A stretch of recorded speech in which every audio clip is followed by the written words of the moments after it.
Such a...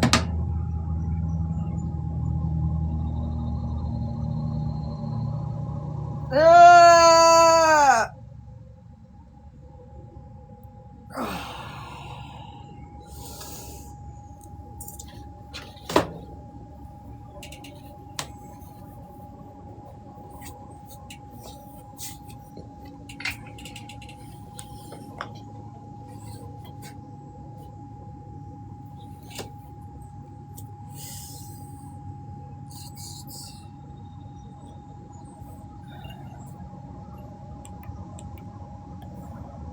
Good morning, Josefina. What the fuck? What is that? Listen, I'll be honest with you. I get like, bitch, hoe. You know, I don't mind a hoe like you, but some people, if like when I would like wasn't hanging out somewhere, and then I was like, did they always do that? Like, cause I think like after a while, I'd be like, bitch, you know what I'm saying? Like, oh, Safina. I was never the queen of the hoes. I was a hoe that was in the shadow. I know. I'm talking about somebody else. And I was like, wait, did I always do that? And then I was like, well, damn, that was kind of a mean hoe. Not you, over there. And I'm like, because I would have been like, bitch, who the fuck are you? You know what I'm saying? Like, yeah, I just wanted. No, not really. Oh, shit. I would have loved to rent a house, though, and that house would have ran fucking smooth. Just saying. All them men out there trying to be pimps. Get the fuck out of my face, motherfucker. And then I'm thinking, damn, why didn't I ever become one? Damn it. Oh, that's a madam. My fault. Listen, this was 20 plus years ago. Ain't there a statutory... Not statutory. What's the word? Fuck. Hence why I didn't go to law school. When the time runs out for you to press charges. Shit. And they're not on yet.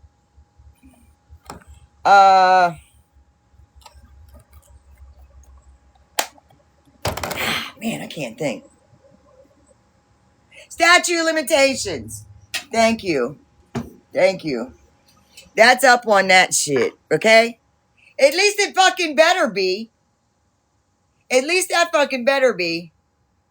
If I was a pimp back in the day, which would have been 24 years, 23, 21, because I've been clean 20. I was on the street for 4. So if I was a pimp out on the street 23 years ago, could they press charges? Better not, because I'll never forget the day my cop called me up and said that the statute of limitations was up on my rape case.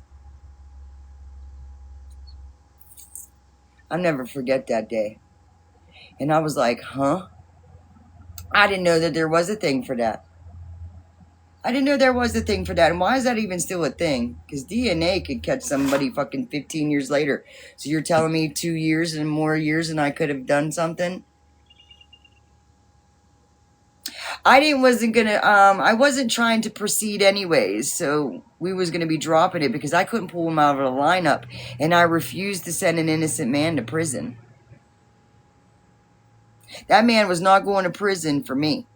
Because I couldn't pull him out of that lineup. Just because one person said it was the person they seen running down the street. I don't know who that person is. And I don't know if they didn't like that person. So no.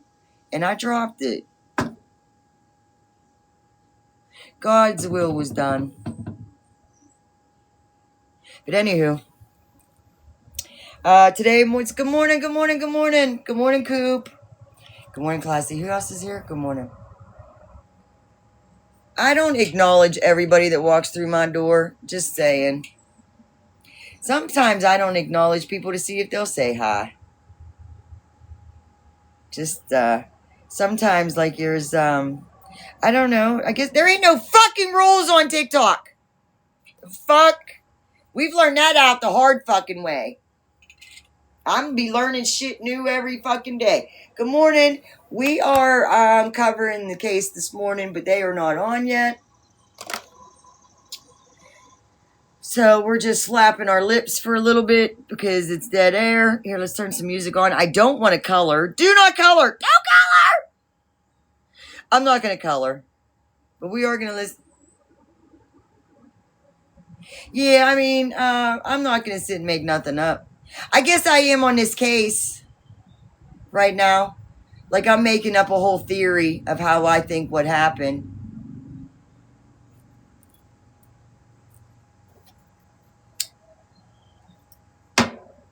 Morning.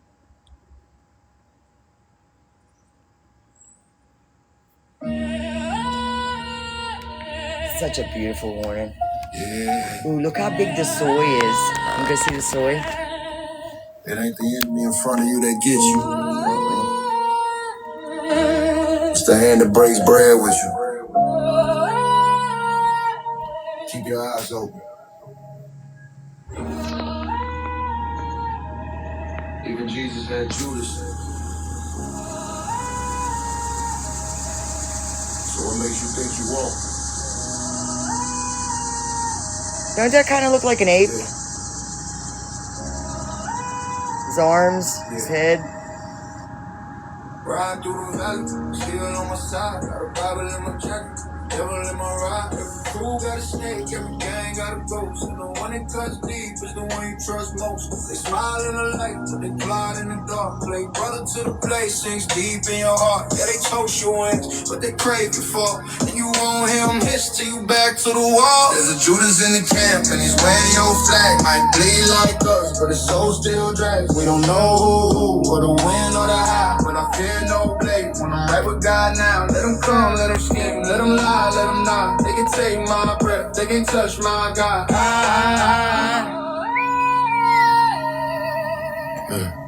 I seen loyalty bought with a pocket of gold. Seen brothers flip sides just to not die cold. It don't take 30 silver, sometimes it's less. A favor, a deal, or a badge on the vest. Don't flinch when they near, just pray and stay sharp. Cause the wolf wear wool when he's playing his part. But I walk with the fire of the one most high. And if they cross me, it's his hands they defy. Yeah, see. Still waiting. Trail don't wear horns. Good morning. They wear handshakes. The bar's your lighter. Set your whole world ablaze. I ain't scared of the cross. I done died before 1,000 times in this life. 1,000 floors. What's one more wound? What's one more fight? I just pray when I fall in the light. So if a Judas waits with my name on his lips, let him come. I still ride with truth in my grip. He could kiss my cheek, he could sell me out fast, but my soul's on a path that betrayal can't crash. Then he's wearing your flag, might bleed like us, but his soul still drags. We don't know who, or the when or the how, but I fear no blade when I'm right with God now. Let him come, let him scheme, let him lie, let him not. They can take my breath, they can't touch my God. Yeah. Even Jesus broke bread with betrayal. So don't ask why. Just stay ready. Stay righteous. Waiting for court to start. It hasn't started yet, so we're listening to some music. I don't. Cause Judas. Okay. I'm about to have a good day. No matter what they say. Sun is shining down on me. Birds are singing praise. I'm about to have a good day. In every single way. The God who made the universe knows me by my name. So it's a good day. Baby in my arms, walking through the neighborhood. Living in the present, not what it shoulda or coulda. I remember back when I was low as a rug.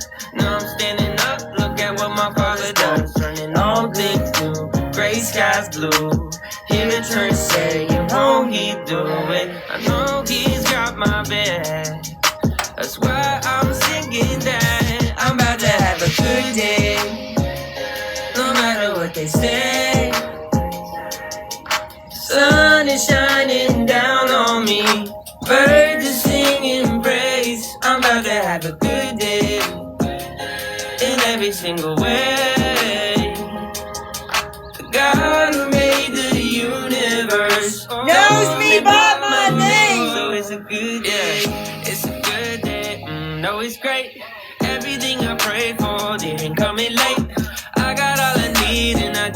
have to wait. Ask me if you love me, you didn't hesitate. Turning all things to gray skies blue. Hear the church saying, won't he do it? I know he's got my back. That's why I'm singing that I'm about to have a good day. No matter what they say. Sun is shining down on me. Birds are singing praise. I'm about to have a good day. In every single way. The God who made the universe knows me by my name, so it's a good day. Na na na na na. Na na na na na na. Na na na na na. It's a good day. Still no court. Na na na na na. Na na na na na na. Na na na na na.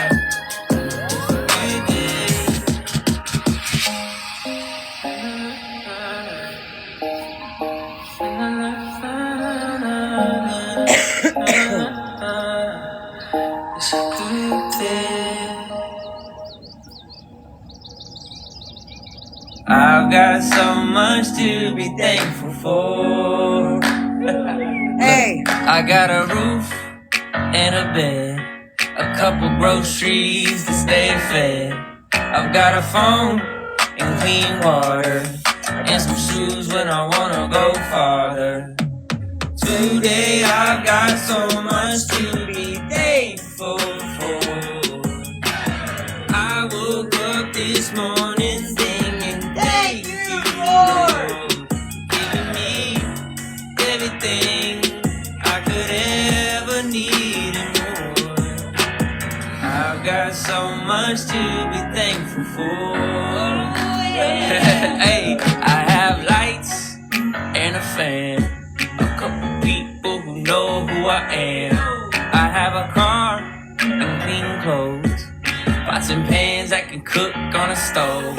I have the sun in every my lungs, and a big mess that I get to clean up. But most of all, one thing's true, Jesus, I'm grateful for you.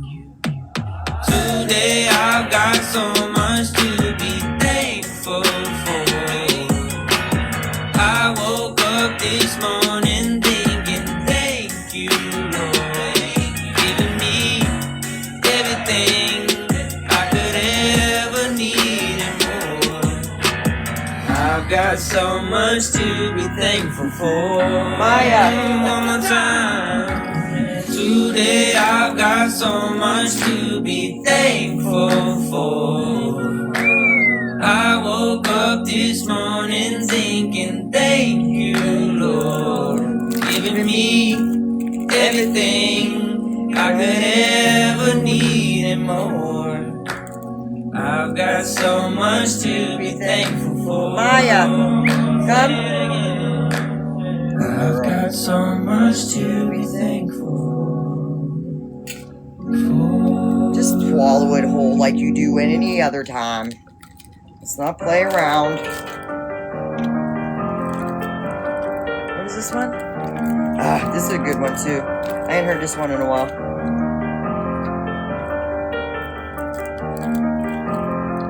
You know what I For you by haven't had grace in a while? you Your have been egg. saved through faith, and this is not your own doing. Get an egg It is the later. gift of God. Ephesians 2:8.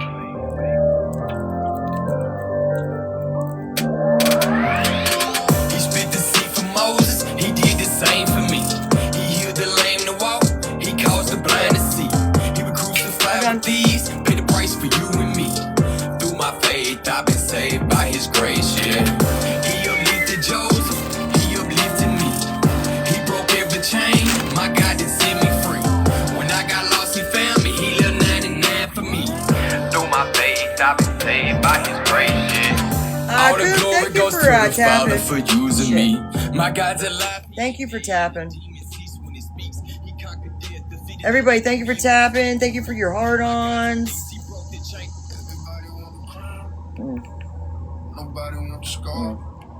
People act like I ain't learned some fucking lessons. Someone is motherfucker. Lord, don't just survive. Just saying. We evolve. Court ain't going on yet. We're still waiting. Fist full of rage. I'm not listening. So full of fire, heart locked in a cave. Wait, let me Ran see. from Maybe the it truth, is. thought pain was a plague. Now I see the storm was just clearing the stage. Had to lose.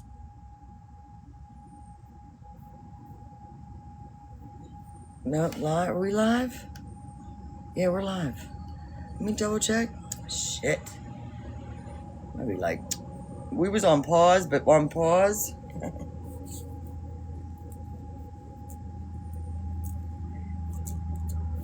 I'm so ready for today.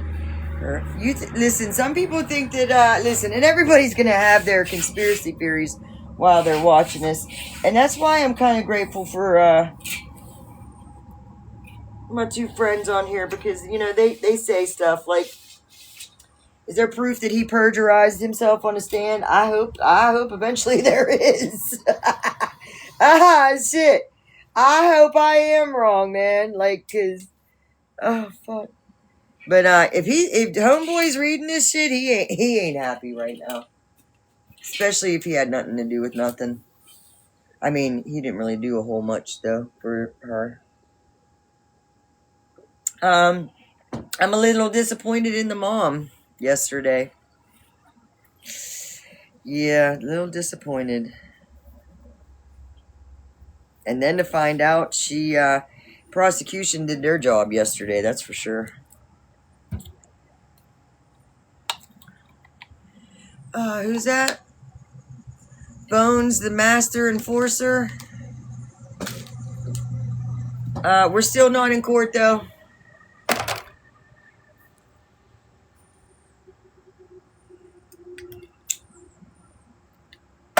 And listen, was she seeking? Were them notes planted? She just wrote down shit because slept well. I remember saying that she couldn't sleep. But now I don't know what time frame that was, them little notes, section of notes we seen.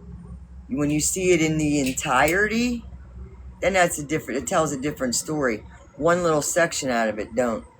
I don't know.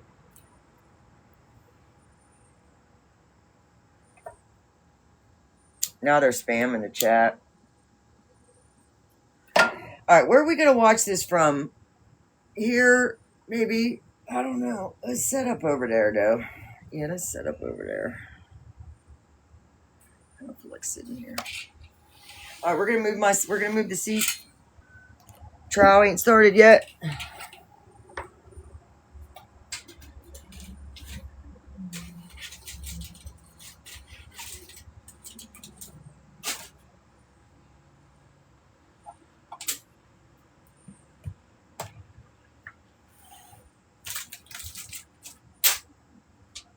I am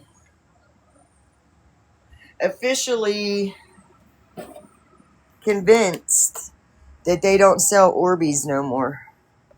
Because I've tried to order a couple of them and they don't come in as Orbeez. Britt, did you do your morning walk live? That'll build up that confidence and then you'll build up a crowd. You know, you'll build up get some people up and they'll get up and start walking. Kiki, good morning. Did you? I missed it. By the time I woke up, you weren't live. What time did you go? Like 7? Early? Yes. I didn't wake up until like a little bit after 8. Oh, shit. Good morning, Deb. How are you, hon? All right. Man, they're spamming the shit out of that chat right now. She's a druggie. They don't get rid of no chat. There's 19,000 people in that chat right now. Man, trolls are bad today. And listen, she could have been seeking. She could have been I don't know, man. This case is just. Oh, God. Listen, I can't fathom being woke up and saying I unalive my kids. Take me out, man. Take me the fuck out. Sorry, not sorry. Sorry, watermelon. What's up? Oh, that's I think right. You don't go to work. she ended when I seen her. I think She met me. I only went. I'm gonna try. What sucks is I normally go at 6:30 on a normal week, but because I'm 11:30 to 8, I've been sleeping. I've been sleeping till 7. So I think I got up at like a little after 7. I think I was out the door by 7:15. Yeah. And then I brought everybody in the house to see Willow. Well, good morning, everyone. Good morning, Council. Winston, Good you morning, mean? Miss Clancy. Yeah, Winston and Willow. Before we start, can I see everybody talk about I'm not going to stay on here with you long, but I'm starting EMDR again.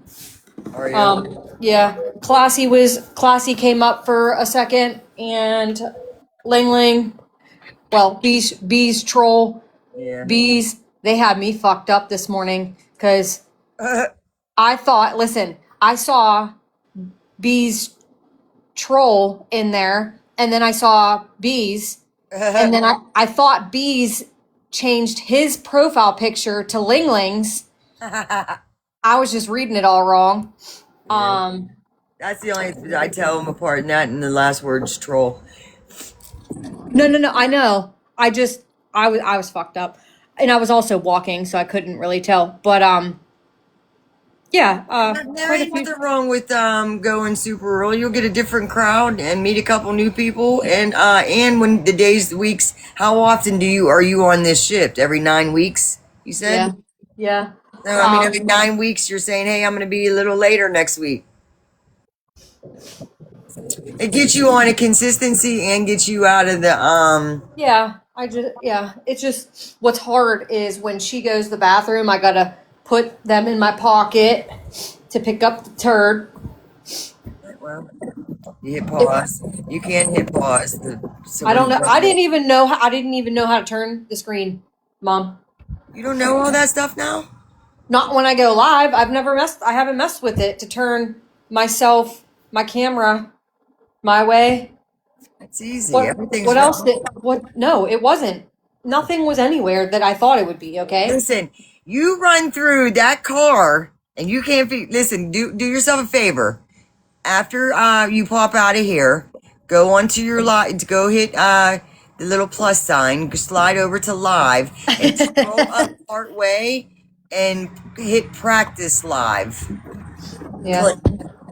And practice while you're live. Ain't nobody gives a shit that you're fucking with buttons. But for the walk for tomorrow, it's real easy to flip the camera. Who just said Watermelon said we're used to being in pockets and purses. Is your allergies on the cat leveling out? Court? Yeah, I don't know. I don't know what I got a sniffle from right now. Court is in session. They started talking and then they went back off topic talking. So I don't know what the fuck's going on over here. Did you watch the one where she had to leave the courtroom because she was so hysterical? Yeah, and then the hot mic was on. I know. I think that was the autopsy of. I think it was the autopsy. There's a lady named RT that's following it, and she's got an OCD brain, and she's on the case, and she's trying to get caught up, and she's like, "There's a lot." I was like, "Yeah, there's a lot." I said, "There's some things I can't watch." I said, "I can't listen to the autopsy, but I can read it. Yeah, I could look at the drawing pictures and be okay. She's kind of like me in a way as far as our process and life and thought process. Yeah, I can't. That might not listen to. So from 10 to 10:55, and then 11th I'll have a half hour. Yeah, no, my allergies are leveling out. I can't. I don't know if it's like the season's about to change. And we've had nice weather, cold weather, nice weather, rain weather. So yeah. I mean, the rain weather, it's still been warm, so that doesn't really bother me. It's when it gets cold and then warm, which in the mornings it's been fine. I found another skin tag on Maya. It's on her fucking hip, on the side. Like what? You gotta just looks like a nipple right up. Gross. Now I had that puppy. She had one on her elbow. She still has the one on her elbow. The dog would. thinking about, I took off. So this job lets you take off the day before, the day after a holiday, which is nice. I requested off the Friday before Labor Day. So I really, really would like to go camping at least one time. But that would mean that I have to get all my shit out. I'd have to book somewhere. I just hate that her and I haven't gone out at all this year. We didn't go once.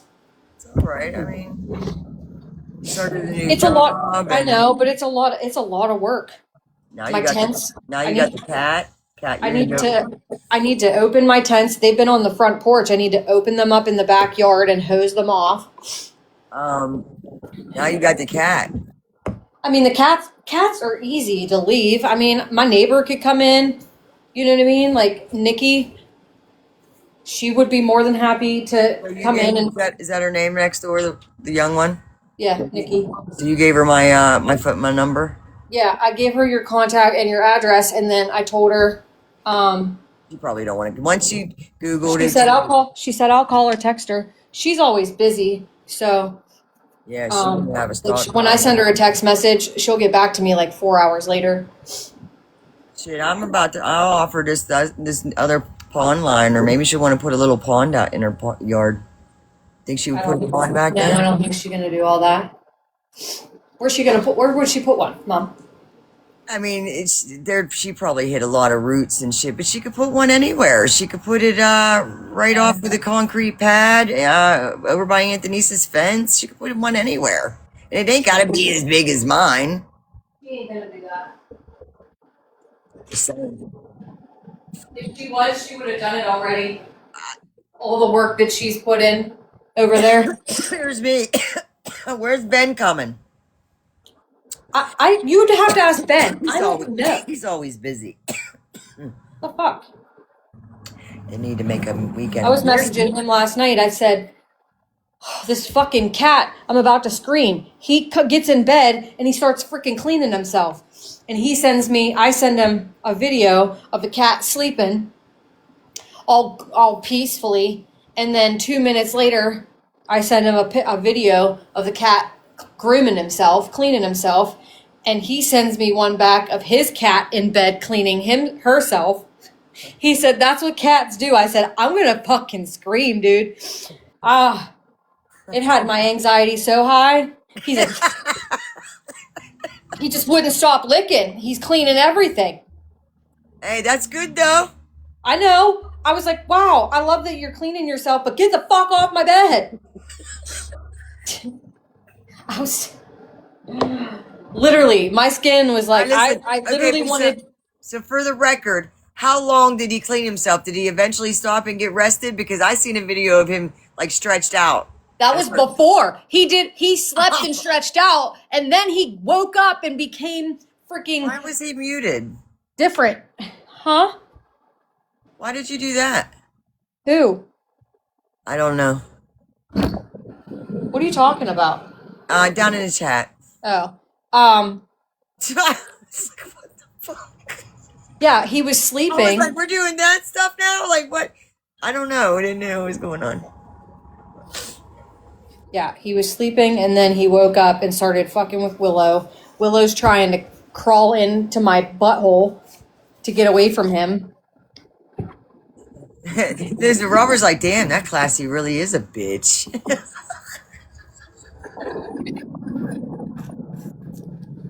She's my bitch. That's right. What happened? Who's Probably Robert? Classy muted Robert. And I was like, huh? And then she unmuted him immediately. Who's Robert? Unhinged Coop. You've never seen his live? He does, No. he has a farm and he shows us his chickens. He's got dogs, cats, kids, husband, and then he has a nice little farm. Not a big farm. I don't want to say little farm. I mean, the part I've seen has been in a screen. So, he's got a nice homestead, and then he does battles. He does satire. He does wigs. But down in the chat, if you follow him, then you'll see when he's live. I think he's doing mornings, or what did he say? What was your schedule now? He might not even be here. He's like, they muted Yeah, me I over don't there. see who you're talking about. You got to scroll down. It's unhinged. All I see is watermelon, Deb. It's Deb. Oh, well, that's because Oh, classy. Unhinged, cute. Got it.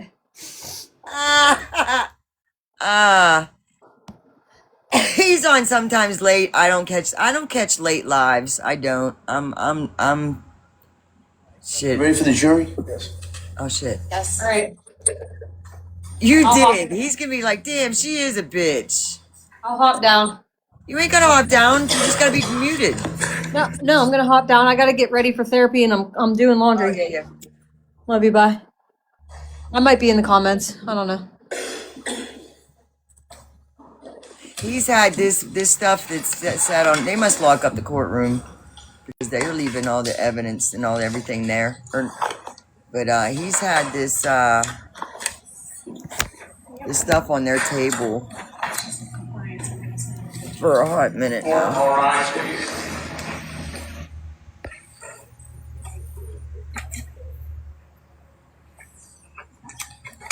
Hold on, let me get my shit right. I should have got this fixed.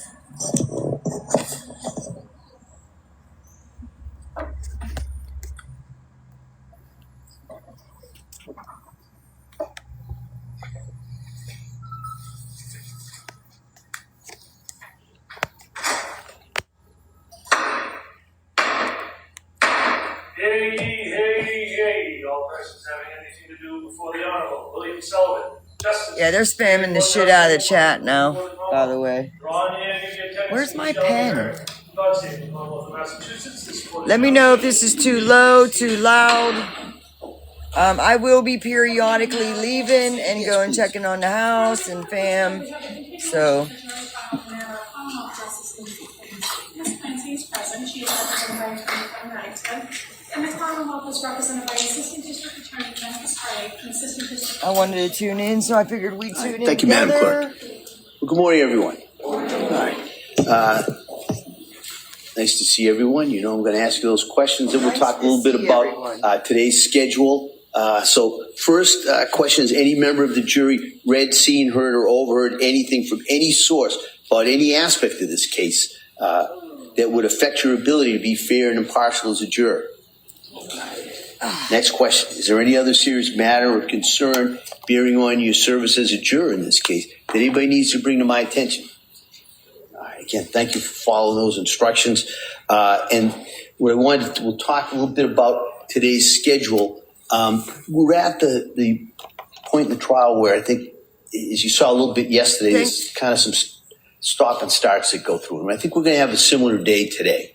All right, so I appreciate your patience with us as I deal with counsel about some things that I have to speak to outside of your presence. But as you see the cases moving forward, and those kind of gaps or the stops that you see are part of the reason that keeps the case moving. So I think the schedule today will be similar in some ways to what we had yesterday.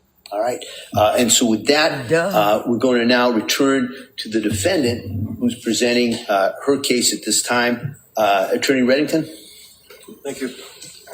Call Sue Clancy, please. Yeah, she should be in the hallway. Who? Who they called? I got the last name. So that's an in-law. Kiki.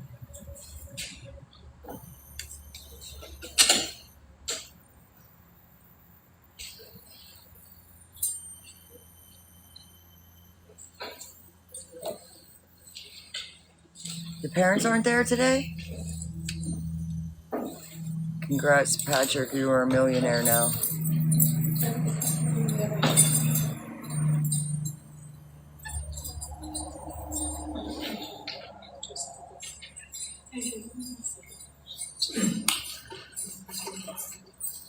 Good morning. Justice for the kids. I'm just going to ask you, speak into that microphone, keep your voice up if you could. All right. Counsel. Good morning.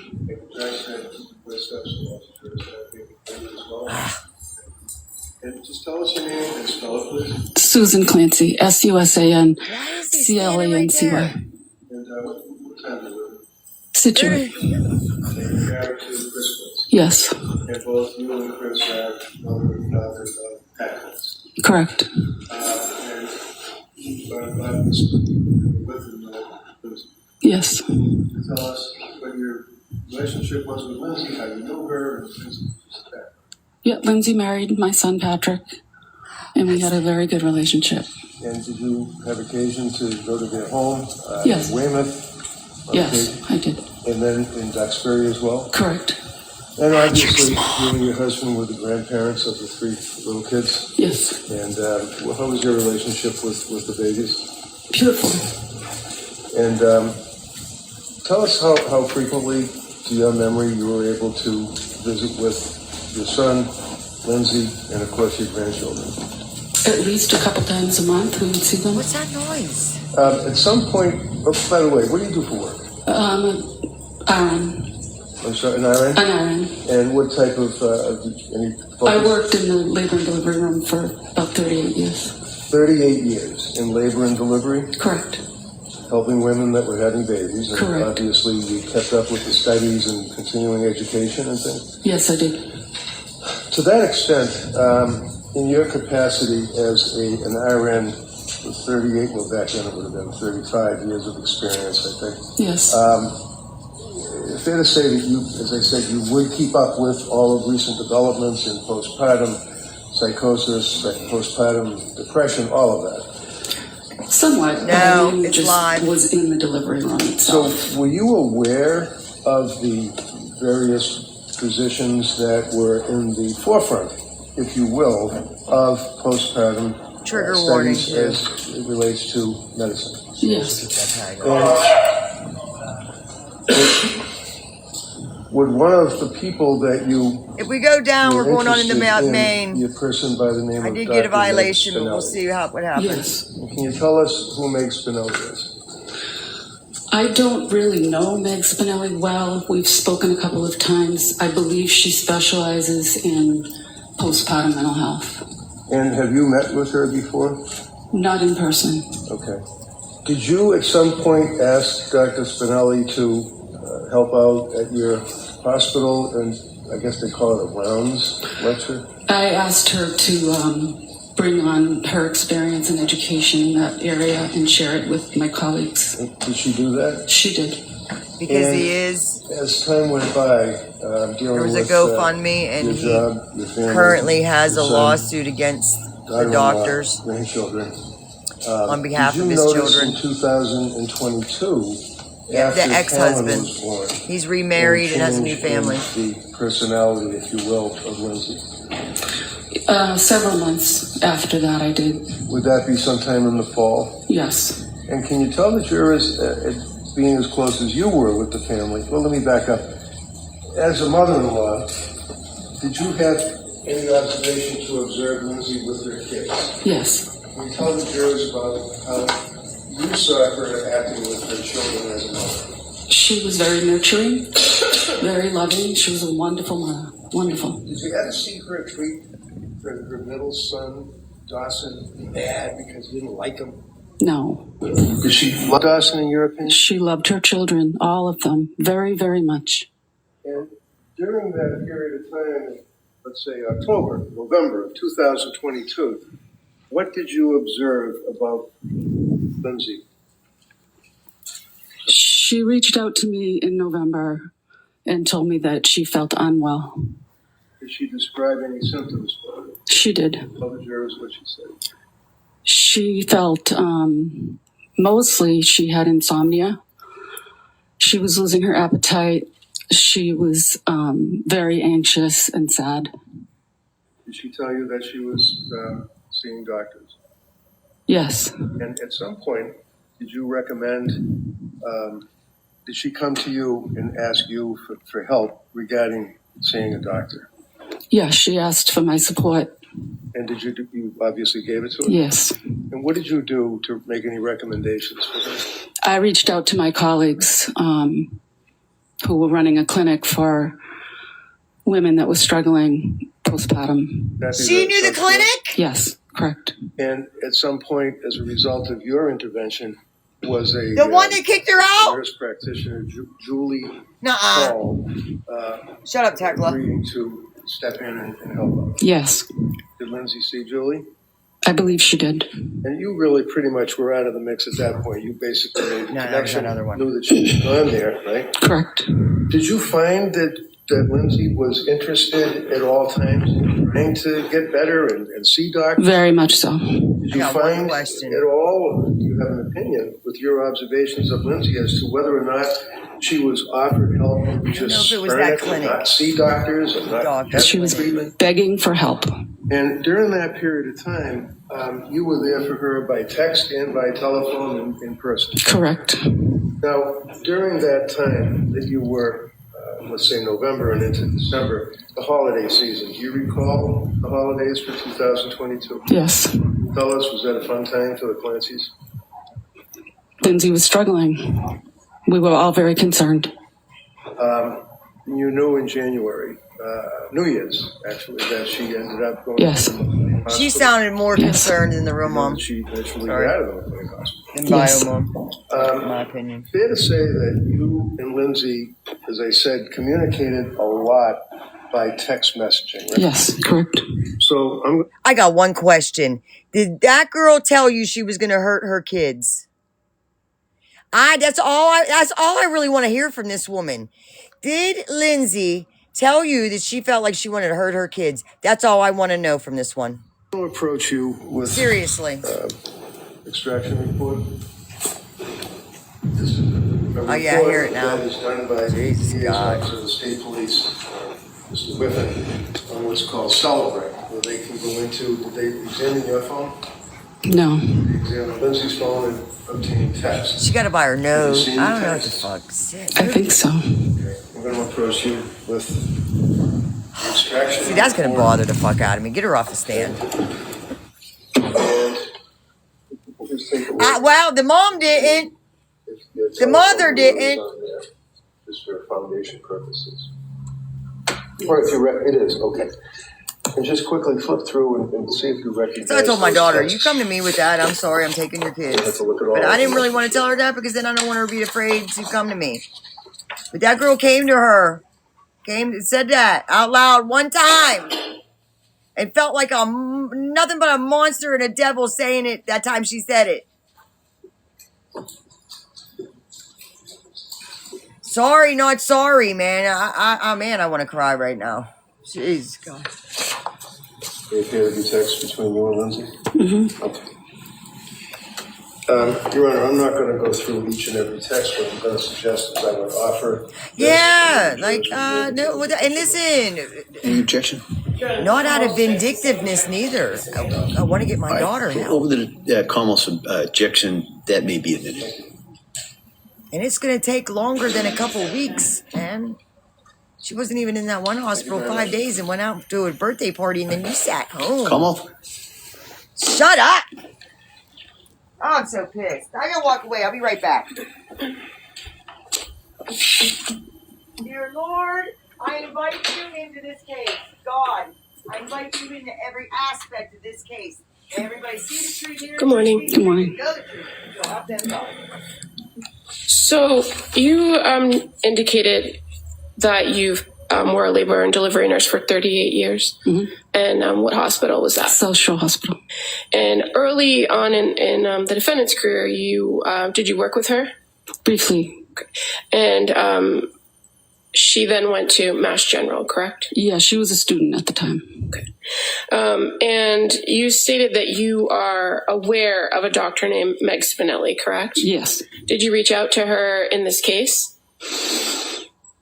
I don't remember exactly how she and I connected. I don't recall.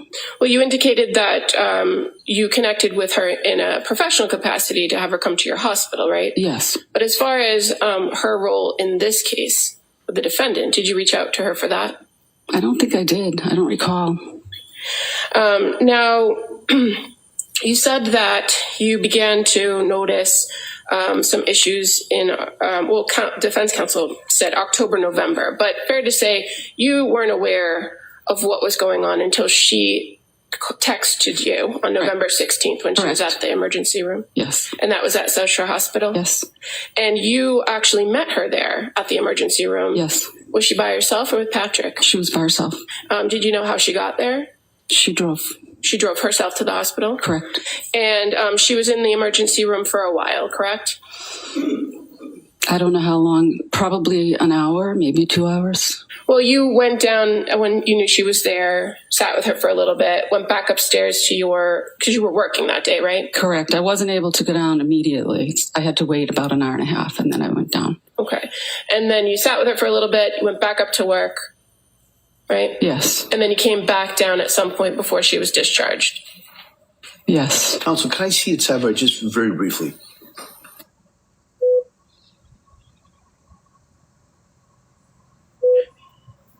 I'm sorry. I'm going to shut the fuck up. I'm going to shut up. I'm sorry.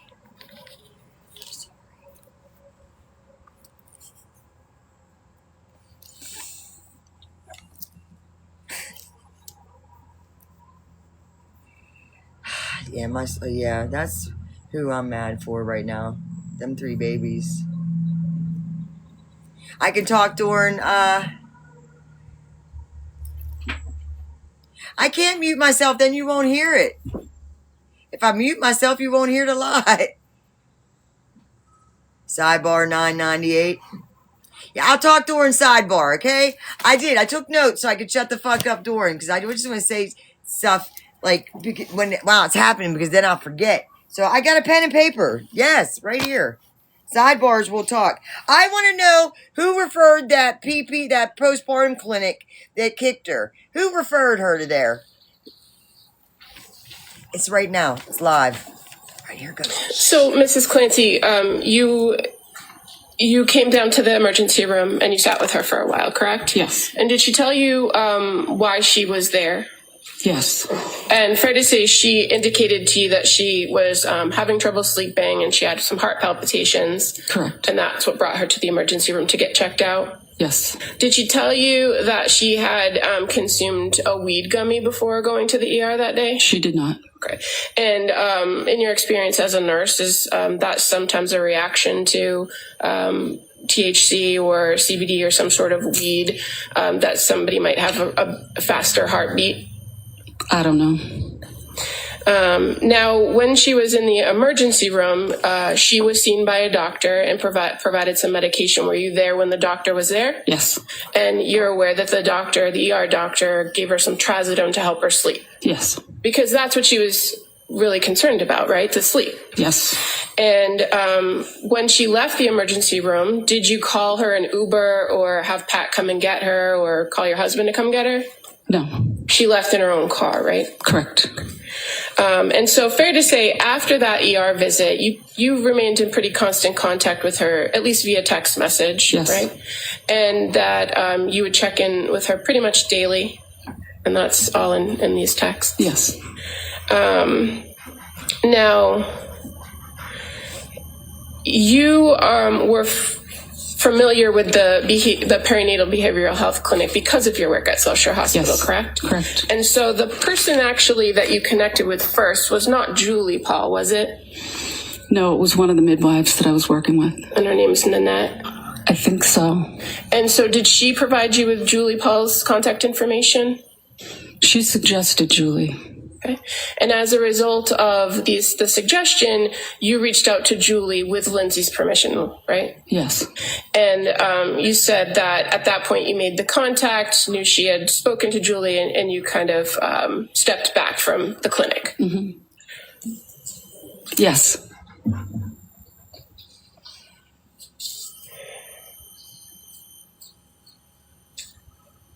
You're aware Julie Paul is one of the only prescribers that the defendant encountered that's not personally named in a civil lawsuit that's pending, don't you? I'm not sure. Now, so the ER visit's on the 16th. Contact is made with Julie Paul on November 20th, right? It sounds right. Okay. And that would have been your phone call to her first. I don't remember exactly. in the time period, well, you knew she was going and going to see providers and meeting with Julie and going to the clinic. Did you offer to help out more with the kids? Yes. You were still working full-time at that time, weren't you? Yes. So fair to say it was kind of limited based on your schedule? Correct. Did you have a normal schedule that you worked at that time period? I don't know what you mean. Well, as a nurse, did you work day shifts? Did you work mids? I worked the day shift. Okay. So did you offer to watch the kids at nighttime? I don't remember exactly. Did the kids come to stay at your house overnight so that she could get some sleep? No, they didn't. Fair to say you offered and she didn't want the kids to come to your house, right? No, that's not right. Well, were they, did they ever sleep over your house? No, they didn't. And Cora was 5, right? Yes, correct. She turned 5 that December. So at any point, they never stayed over? We decided together it was best for them to be in their own beds at their own house with all their belongings. And Lindsay's parents were very actively involved in staying over and helping out. So it was the best decision that they stay home in their own beds. So prior to the November of 2022, did you and your husband ever come and stay over the night so that Patrick and Lindsay could go off? We never did stay at their house. And as far as kind of watching the kids or taking the kids outside of the house during the daytime, did you often take Cora on kind of day trips out to lunch? Yeah, we used to go to lunch together. How about Dawson? Did you take him one-on-one out to? Not as much. He was younger. And how about Callan? Did you ever take him out of the house without Lindsay? No. And are you aware that Lindsay told one of the therapists that she wasn't close with you as in-laws? And that I didn't know that, no. That she said she doesn't generally allow the in-laws to watch her children? I did watch the kids. Okay, but are you aware that she told the therapist that? No. Are you aware she told the therapist that she didn't have any particular reason why and that they don't bug me about it either? I didn't know any of that. Now, Lindsay, the defendant, she communicated with you via text about her issues with sleep and the medication she was taking, right? Yes. And as far as the ER visit where the trazodone was prescribed, do you recall having a back and forth conversation with her about that it's okay to increase it if you weren't getting any relief? The doctor told her that, so I repeated that. Okay. And so you're aware that she was, in fact, increasing the dose? I did not know that.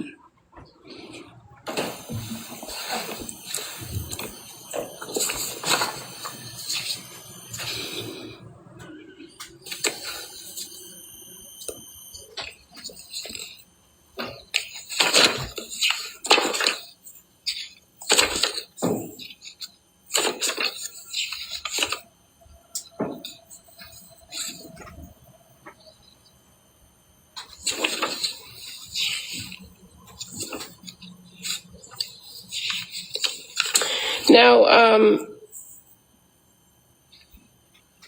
once she was seeing Julie Paul, did you continue to have conversations with her about how she was feeling? Yes. And you knew that she was taking some new medications after she saw Julie, right? Yes.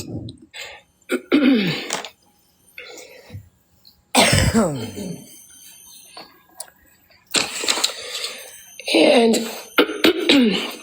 everyone is blaming everyone else but Lindsay. I mean, these pages are different than mine. Mama ain't made up yet.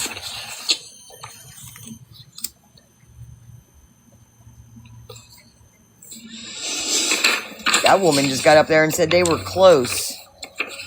She started off her testimony by saying they were close. And listen, at some point after being prescribed some medication, you recall that Lindsay told you that she thought she developed a benzo dependency, correct? I vaguely remember that.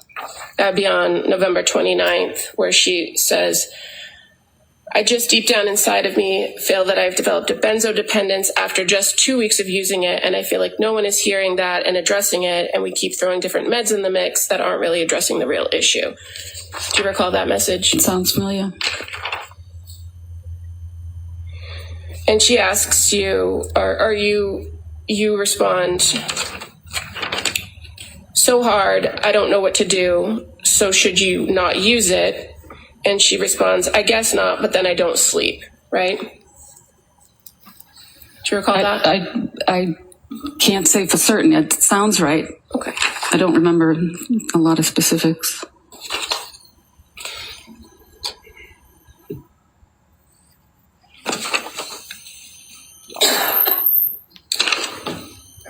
And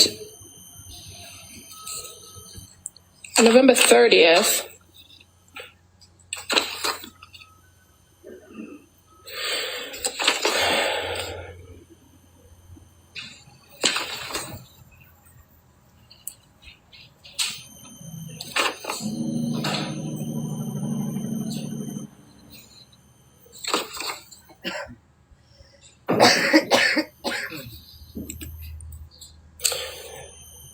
November 30th, she says,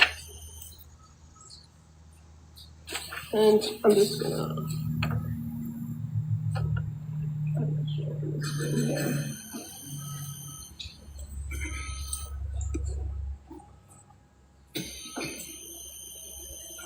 She says, I'm not okay and I'm terrified of taking meds tonight. Do you see that in the green? Yes. And then your response is, why are you scared? Why happens if you don't take them? What are you afraid of? What about Ambien, right? You're actively trying to help her kind of figure out the medication. Yes, there were a lot of medications. Okay. You're aware she wasn't prescribed all the medications at one time, but just a lot of different combinations were kind of thrown around as options, right? It seemed confusing.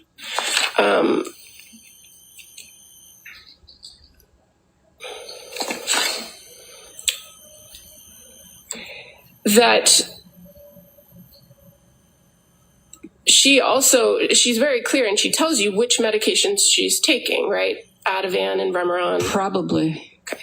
And then she also tells you on November 30th when you're talking about it, she says, I know they take time to reach a therapeutic level to have the desired effect, right? Do you remember that? Yes. And then you respond, exactly. And she tells you that she's just depressed and she thinks it was brought on by the medication, right? I don't remember that. Okay. Well, on November 30th at 7:52, I was never ever this depressed. It was brought on by the medication. Did you say that or did she say that? She probably said that. Okay.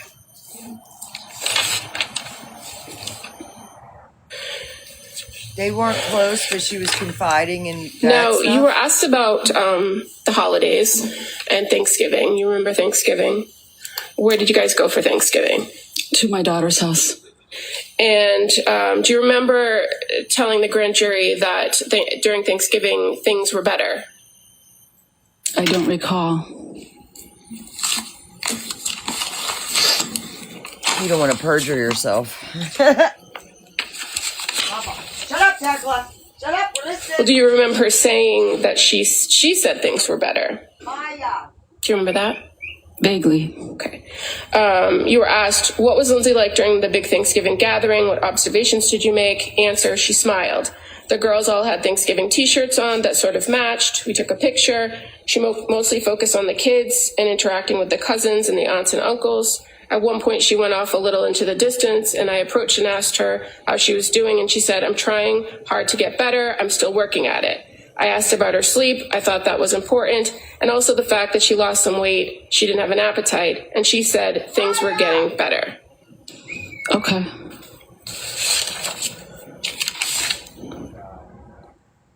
Now, during the holidays, you, in fact, took some time off of work so that you were around a little bit more, correct? Correct. And so when you were around a little bit more, did you spend all day, every day at their house? No.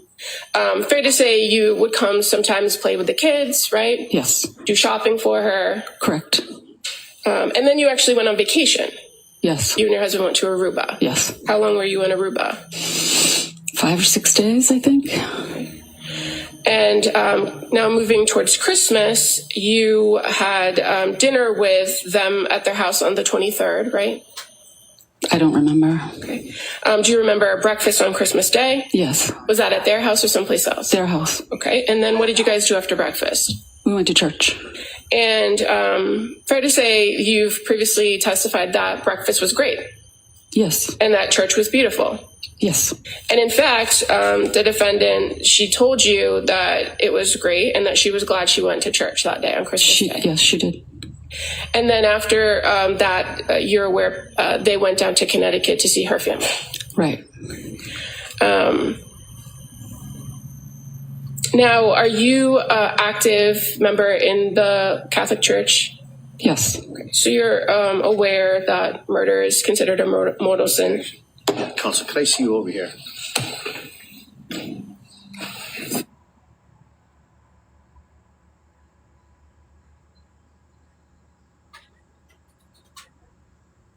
I think my internet shut off.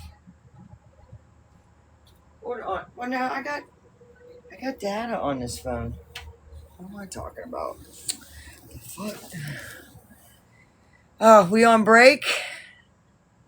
Ah, fuck. Hey, listen, as far as I'm concerned, she helped the defense's case. Prosecution just helped the shit out of him. That was weird going about religion. Yeah, is that what they sidebarred on? Was there an objection? What did I say? Damn, they're blown up. Catholic don't cremate. Nah, that ain't true. That's not true.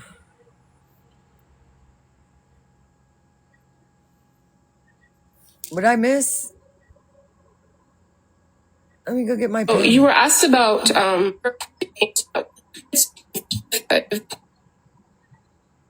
where they went down to Connecticut to see her family. Right. Now, are you an active member in the Catholic Church? Yes. Okay. So you're aware that murder is considered a mortal sin? Counsel, could I see you over here?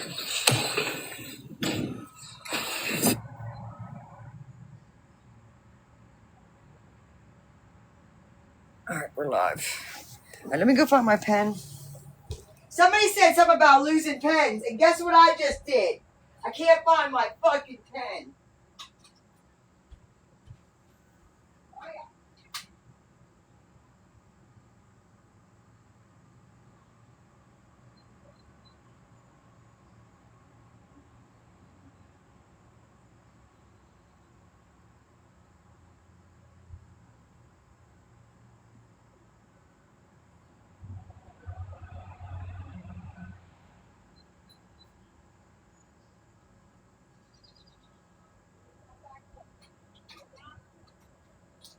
Go lay down in your spot.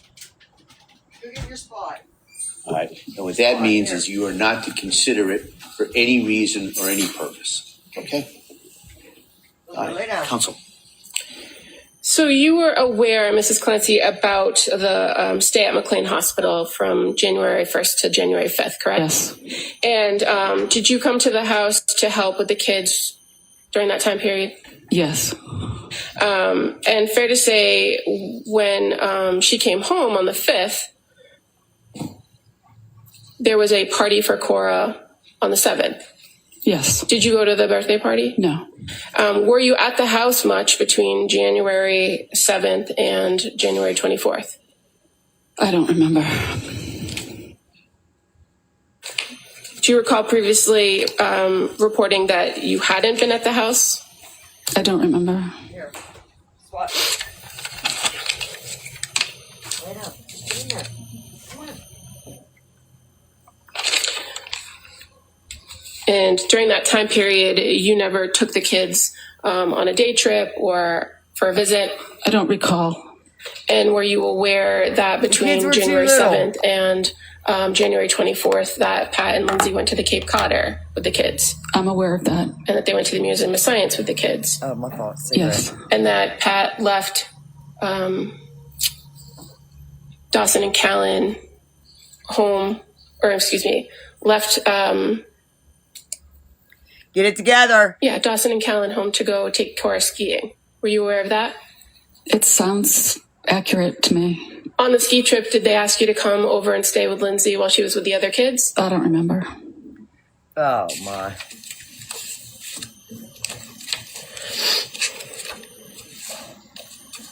Bo needs to go. You were asked on direct examination about Lindsay going to see providers, and you said, I think she was begging for help, right? She was. Did you attend any of those meetings with her, therapists or doctors? No. So you don't know what she told the providers, right? I don't know. And you don't know what kind of help she asked for other than medication, do you? No. And do you know whether there was any other options offered to her other than McLean, like a partial hospitalization program or intensive outpatient? Were you aware of those options? Yeah. And do you know if she went? She went to Women and Infants. So that's the one day where Pat dropped her off and went skiing and then came back, right? I believe so. And nothing further.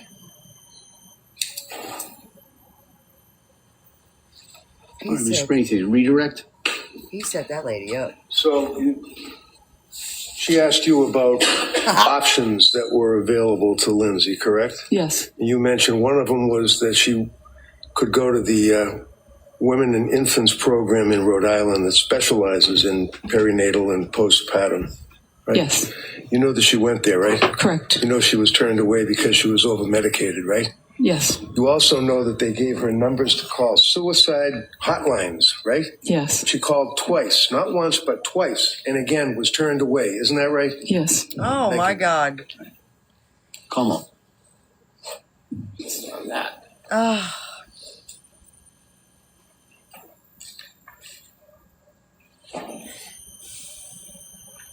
So you're aware she was turned away because she told you she was turned away, right? I don't remember the details of that visit or that day. You didn't review the records, did you? No. So you're not aware that they actually deferred to Pat and Lindsay reporting over medication? I remember something being said that she wasn't a candidate for that program. That's what I recall being told by Patrick and Lindsay. Okay. And that's because everything she described was reported connected to medication and occurred well after what's considered the postpartum period, right? I don't know. Well, you're a labor and delivery nurse. You know the postpartum period could be up to a year, right? I've heard it could be longer. But generally, it's within the first 12 weeks that you start to see some symptoms. I don't know. You're aware that she was sent from Women and Infants with actually several options, where it included inpatient treatment for medication management, a partial hospitalization program focused on general mental health, or continued outpatient management. That's what she was sent away with. Okay.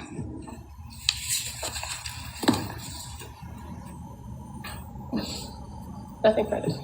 No, it's the in-law. It's the mother-in-law. So outpatient management, that would include something Mother-in-law. like Gelada, right? Patrick's mother. You know that Women and Infants called Gelada and she never called them back? I didn't know that. Come up, anything on that? No. All right, thank you, man. Let me step down. Thank you. Ah, shit.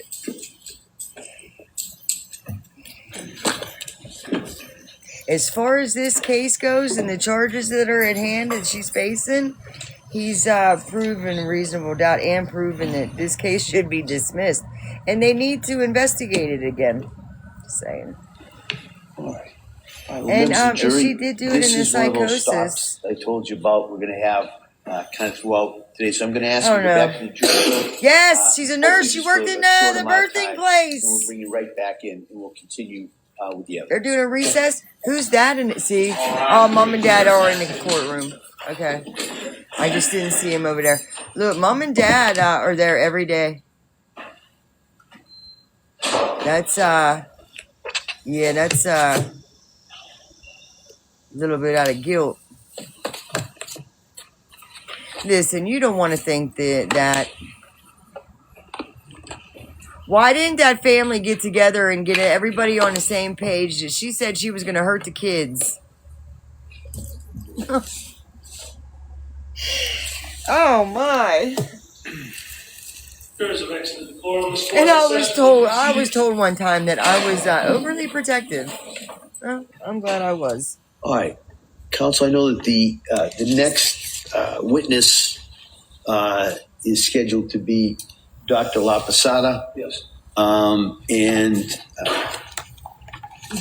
she will be testifying by Zoom. That's correct. And I think that at some point after we talk a little bit, we're going to have to take a short break just to make sure that logistically everything's all set up with the doctor and the system here. And I appreciate everybody's help technically in setting that up.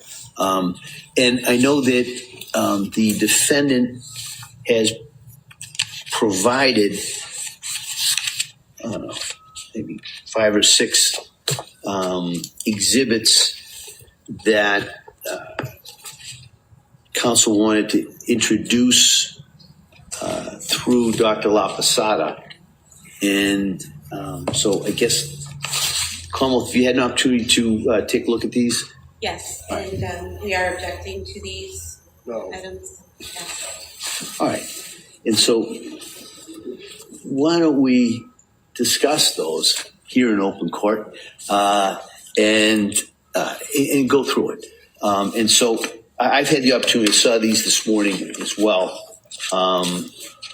And so Commonwealth, why don't I hear the objections and then I'll hear from the defendant.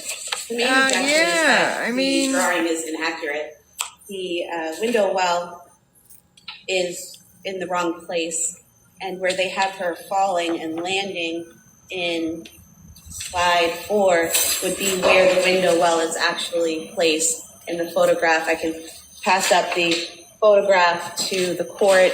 This is in evidence, I believe, maybe a couple times.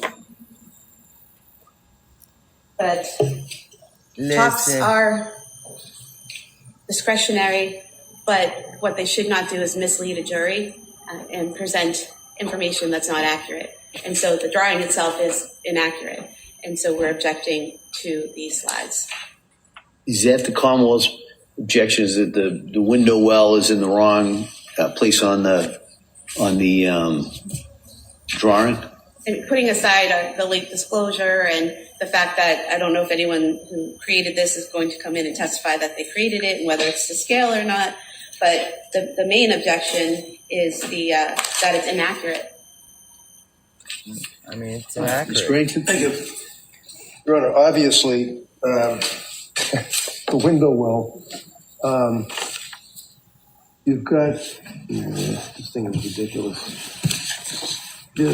Yeah, it's even confusing for him. We're talking about the window well. I'm just gonna, you already have a copy of this, right? The window well is depicted on the diagram, I suggest, accurately. And in fact, measurements were taken by the gentleman who did the computer animation in conjunction with information by way of medical provided by Dr. La Posada. And it shows clearly that, as Your Honor can see, that we're talking about the x-rays that are included. There are exhibits that she attaches that shows the way that she falls, how she hits her head. The Commonwealth has been suggesting that, I guess, that they are confused as to how she would have ended up the way she did. This shows the way that she landed on her head, gets to Jefferson fracture, falls back, legs are facing out from the house, she's laying in the snow. They're all depicted there. If there's an issue with the window well that's off according to the government, they could raise that on cross. They could say, well, the window well was really 6 inches to the left instead of to the right. That never struck her anyway. It's totally irrelevant. I think that they are useful for a jury to be able to review. I did have copies made for the jurors and the court, as well as the DAs. Put the fucking well where it's supposed to go. And Dr. Laposada has it. And then I could go, I could go through, but you can see that we've taken the diagram, the window where the body lands, and then to the right of it would be the actual X-ray. Dr. Laposada can compare the injuries, talk about the Jefferson fracture. There's a photograph that shows the blood in the snow, shows the area, and the photograph actually shows the window well. And I suggest the window well on page 6 is exactly the way we have it depicted. So I don't know what the objection is. I would ask that the court would allow this to be in. All right. Well, I guess it appears to me. I guess. Slides Judge, we don't need a guess. 5 and 6 certainly go towards the doctor's opinion as to, we said, the mechanism of the injury. That shows the head striking of the ground. And then on the other part of the slide has the X-rays, and there's also a slide regarding the Jefferson fracture diagram. And then 5 is a diagram showing how the thoracic spine injury could have occurred. And there's a diagram regarding the thoracic spine, specifically T6. And then slide 6 shows and I think there has been testimony as that is where the defendant was found. And also then there's a thoracic spine, I think it's either an X-ray or some type of scan, as well as some of the additional medical devices that were found in that area. I'm not quite sure about 1, 2, and 3. That's fine. I can remove 1. I can remove 2, and we'll just focus, if you want, on 3 through 6. I think that goes more towards the doctor's background and kind of what had been offered in regards to her opinion. Your Honor, I think you said you were unsure of 1, 2, and 3. Yeah. And defense said he could go with 3, 4, and 6. 3, 4, 5, and 6. So 3 was an issue, was it not? What's wrong with 3? Well, He's saying what's wrong with 3. Again, I think 4 kind of would cover let's deal with that. All right. So I would allow in slide 4, slide 5, and slide 6. Okay, thank you. Okay. Not our And so what we'll do is, objection noted. And then what we'll do is take a short break at this point, set up the Zoom call. Also, I know we're going to have to probably make certain changes to the jury book that was going to be presented. So the only slides that will be in that book will be, like I said, just so we know. 4, 5, and 6. Yeah, just so we know which ones you're talking about. Okay. There's a book? Well, no, it's not a book. It's just Laura stapled together all of the exhibits. All right. So just so we know what we're talking about, right? 4. And 5 is the thoracic spine. Yes, and like I say, I've got enough for the jurors plus you and the DA's. Right. Okay. And then 6, I just kind of want to make sure that we're all talking the same. 6. Okay. Perfect. Thank you. All right. So why don't we do that? We'll take a short break so that those changes can be made and we can set up for the Zoom, and then we'll come back out and we'll proceed with Dr. Laposada. Thank you. Okay. All right. Thank you. Court, all rise.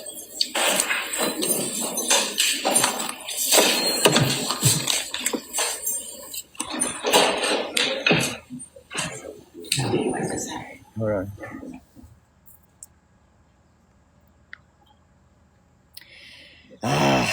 Fuck.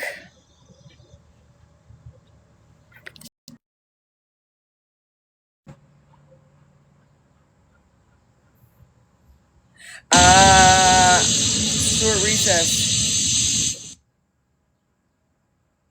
I think. Or it's not lunch. They've been like the breaks are whatever, however long they want, 15, 20 minutes. Good morning. Hold on a minute. I want to get hey. I want to get a little feedback. Intelligent. This is a complete.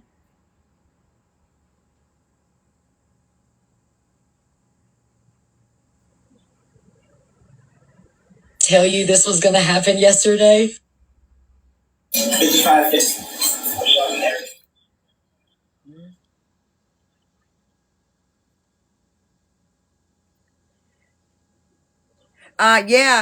Yesterday was the same way.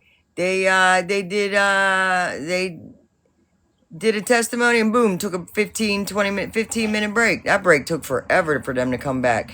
And then they did do a little bit before lunch though, because I was like, fuck, they took a later lunch, but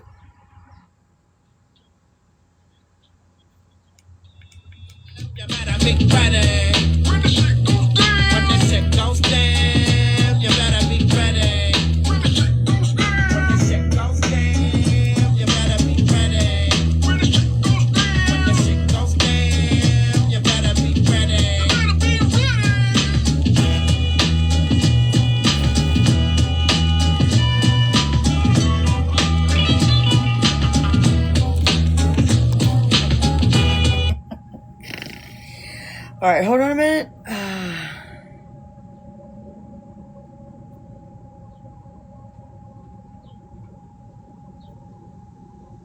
Oh, my AI messaged me. Ooh, how do we cancel that? Yeah, white. Yeah, white.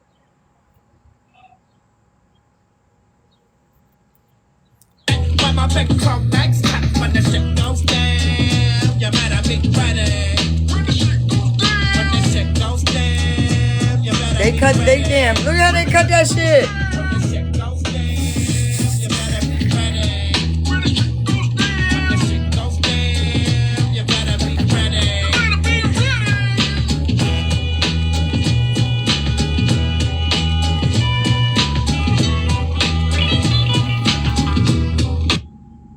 All right, give me the comments are bad over there. I mean, they're what are they called? Shit, Patrick should be on trial. Listen, here's me. Okay, listen, I'm trying to logically look at this, all aspects, right? She did the act.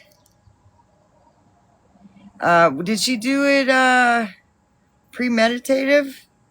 You know what I'm saying? Was she lucid?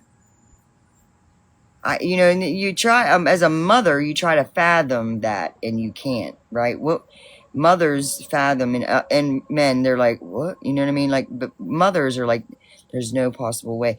And be grateful that you never, right? Like, could you imagine the courage it took for her to say that out loud, because she's thinking it and she's questioning herself, why would I have these thoughts? And she tells it and speaks it to two people that, her mom and her husband, and they didn't tell the rest of the family. They didn't go to a doctor's and like, hey, she said this. She didn't mean it. You know what I mean? And we see that the mother-in-law, I don't think she liked dealing with little kids. I think she had too many. She had the kids, bam, bam, bam.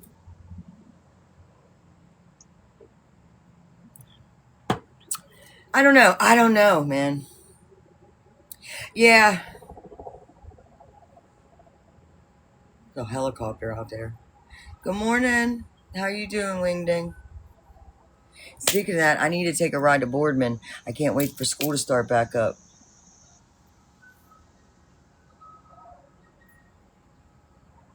Yeah, that's definitely a helicopter, and it's close.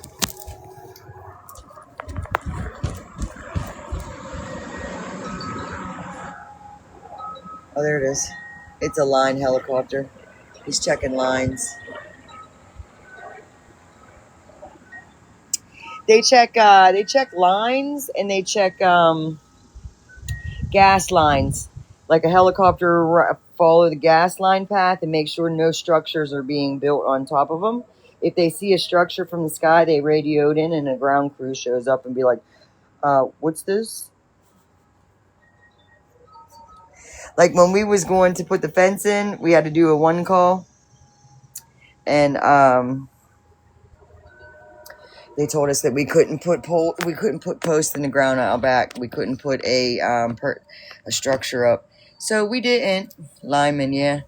And but my old man figured out a way to put that fence up without putting a post in the ground. We got a 6-foot fence all along the back without one post being in the ground, and it could be taken down in 10 minutes. The shed could be dragged out, and they approved it all. Thank God. Listen, he has a hand in a lot of stuff. Omega, I kind of want to do that, but I don't want to.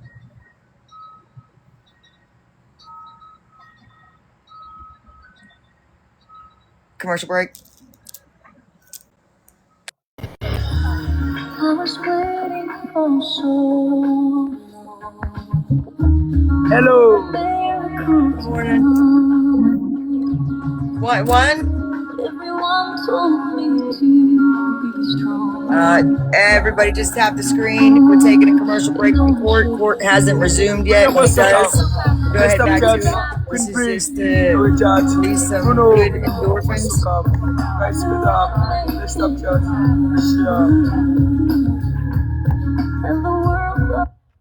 Make him what's so calm. Let's stop chat. Ruby. Thank you for clapping. We go guys together. Let's stop chat. Let's share. Oh my God. Victoria. Come on, so calm. Let's stop chat. Oh my God. Honey. Come on, so calm.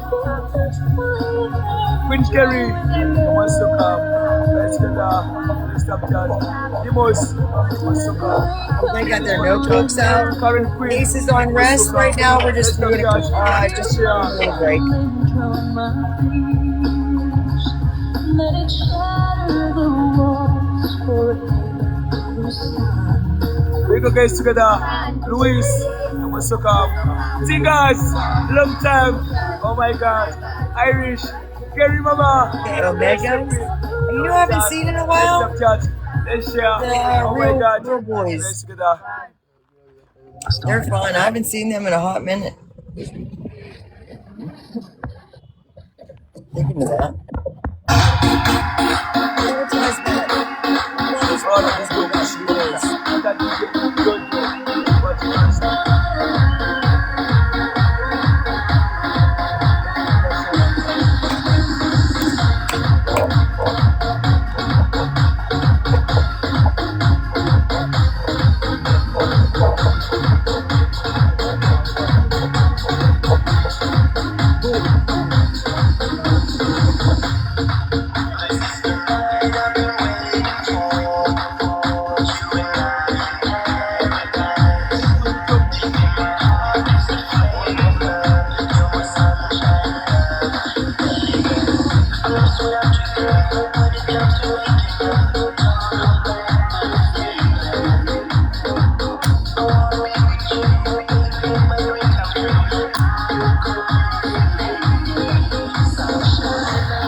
We got chat together. Queen Kerry, drop arrows, Queen. No way chat, drop arrows. We belong. Respect.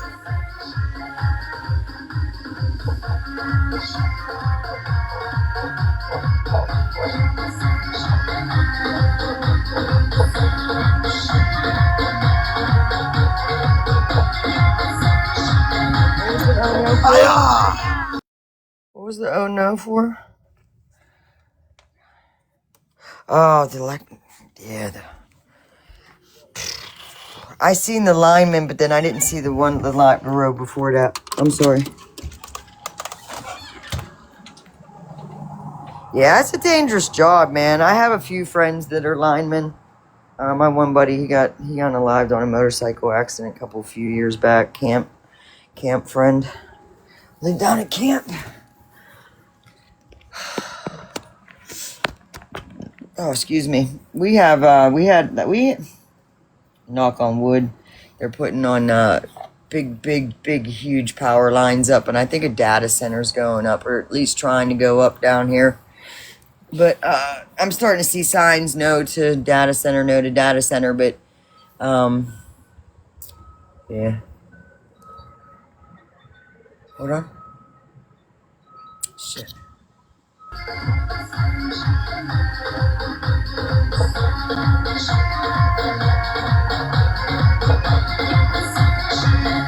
Everybody together. We kiki. We kiki.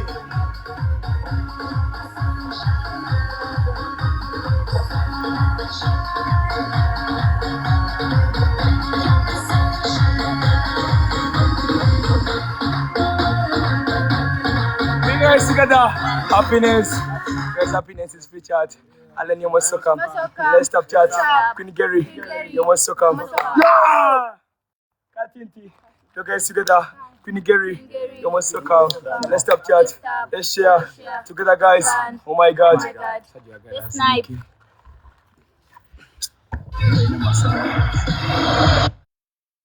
Oh, and they left. They knew I said one and done. I turned my phone thingy off.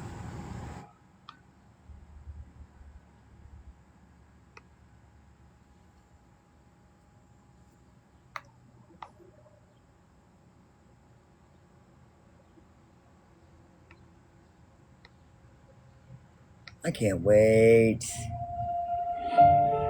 Mama, I know it probably looks like I'm okay, but I've been fighting battles in silence. Just trying not to give up. Mama, I'm trying. I swear I'm trying. 111? 111.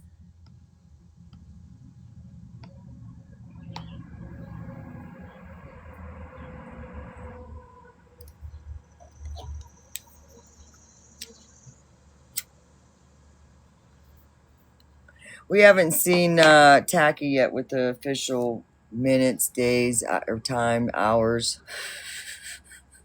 seconds. Oh, shit. Oh, shit.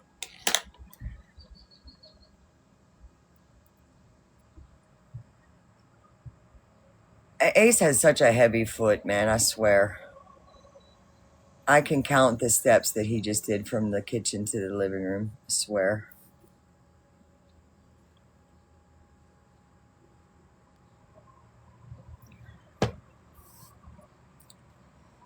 That's the one thing that needed to be secure in this place when we gotten out shit, putting a solid fucking floor down and a roof.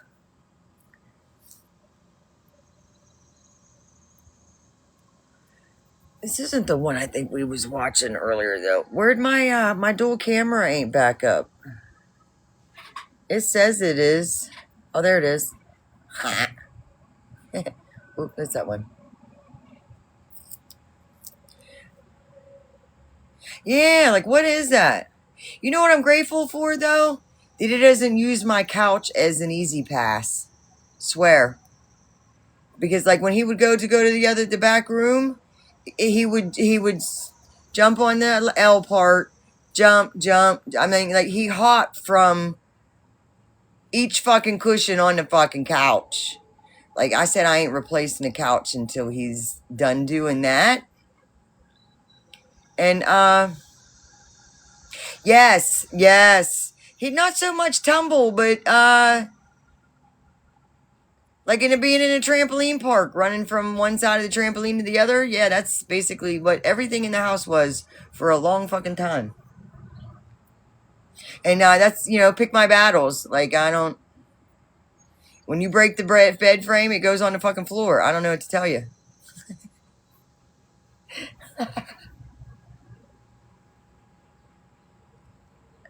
It's seen more feet than my floor.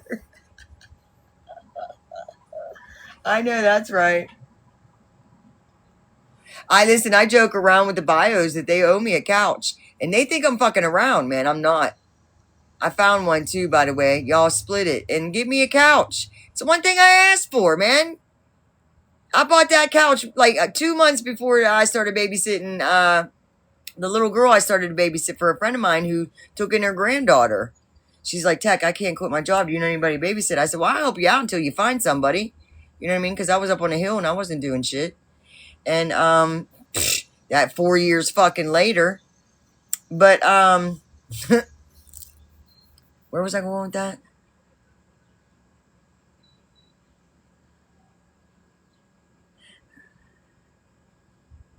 Oh, I would have never bought that couch if I known I was going to have a kid jumping and bouncing on that motherfucker. But yeah, it broke. I want the boneless. I want a boneless couch.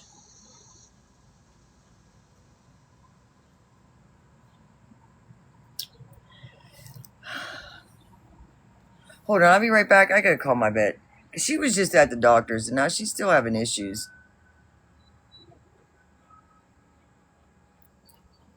Maya.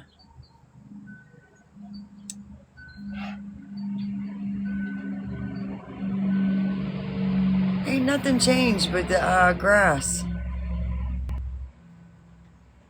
I need another dough. No, you're gonna need another round.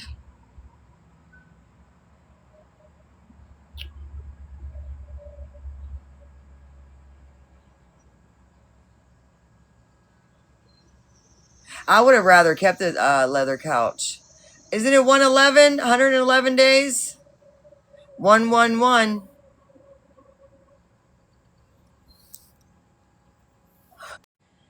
112 days, 8 hours, 53 minutes, 22 seconds.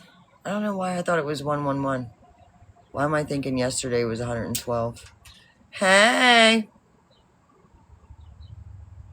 We are on break.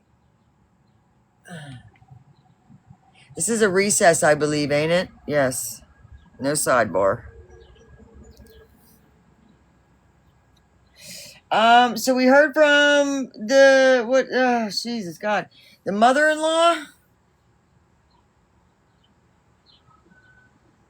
I mean, I know everybody wants to place blame elsewhere, but man, all it is painting a picture. That's what people are missing, the fact that it's painting a picture. That's what he's doing, and he actually, the mother-in-law actually, and the prosecution actually helped his case. I think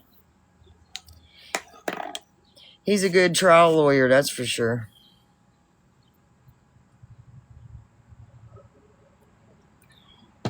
It's like he was playing chess on that move.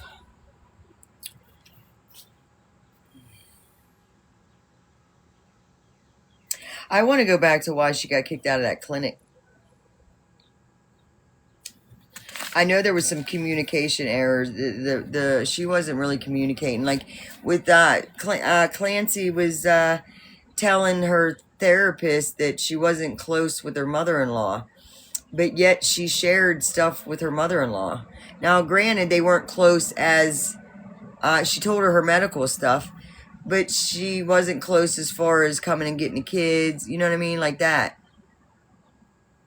I don't know. I don't understand why the mother and the son or the husband didn't tell the whole family. She said this to us today. It's serious. She said this today. It's serious.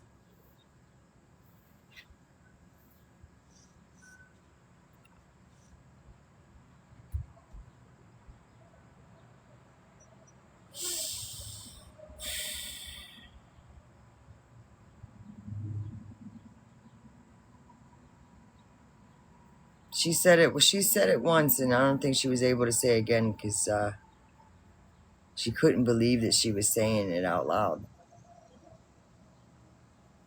I think. I don't know. I don't know.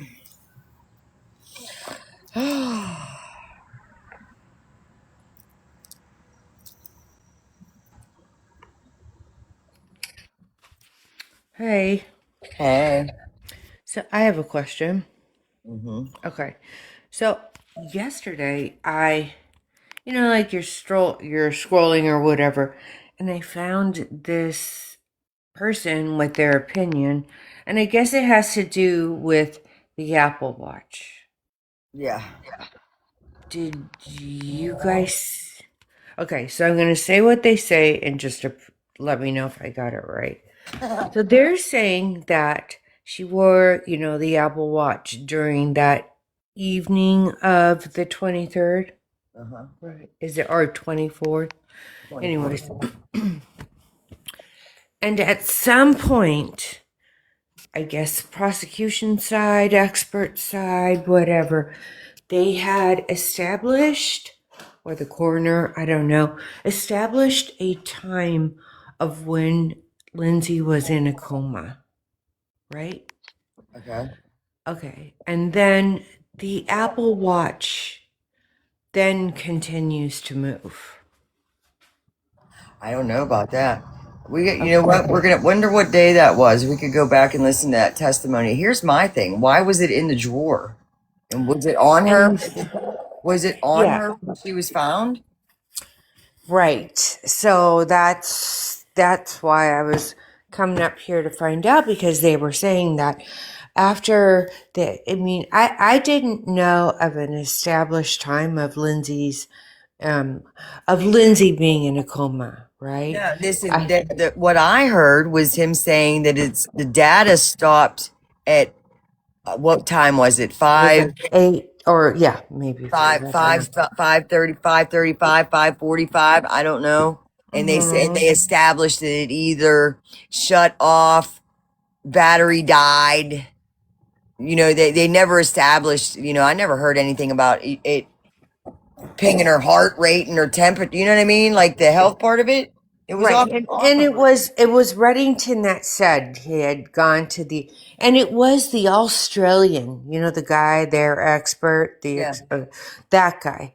Reddington had gone and said, like, he'd gone up there and said, well, 8 o'clock you would agree is the time that she was in a coma. Okay, so Gabby said she heard it too, because this girl was like freaking out because she said this. She was like, what if, and I hate to say what if, but what if Lindsay went into the master bedroom and was trying to off herself, okay? And was in those moments, and let's just say Cora ran upstairs. Oh. Right? And found maybe, I don't know, the watch. I don't know. But at that time, there was a 14-second call. So anyways, it kind of adds like all these speculation that could have happened. But yeah, to me, it was more like, wait a second. Here's me. I can go back and listen to that testimony again, because why didn't I hear that shit? Because I was probably talking or in mid, but I didn't hear the coma, and that's when. Why is it giving me? Oh no, I got restricted. Was it me? Yeah. It just said what okay. Did I do? It's a visibility thing. Mental what health. What did I do? Mental health is worried about you. Oh, thank you. Oh my God. We're talking about AI. We're talking about the Lindsay Clancy case. Yeah, but it was kind of I was like, where was I? How come I'm not catching these moments? And so anyways, it was after the Australian, I think, had established all for the timeline, I guess. I'm gonna go back and listen to the tail end of that testimony later on. Then, Yeah. I'll do that at lunchtime. Because It's at the end, obviously, because that's she when. took it. So she took it off before she jumped out of the window, and put it in her nightstand. That's what I don't get. So I don't know. We established we have it's testimony that it was not on her person whenever she was out the window and on the ground.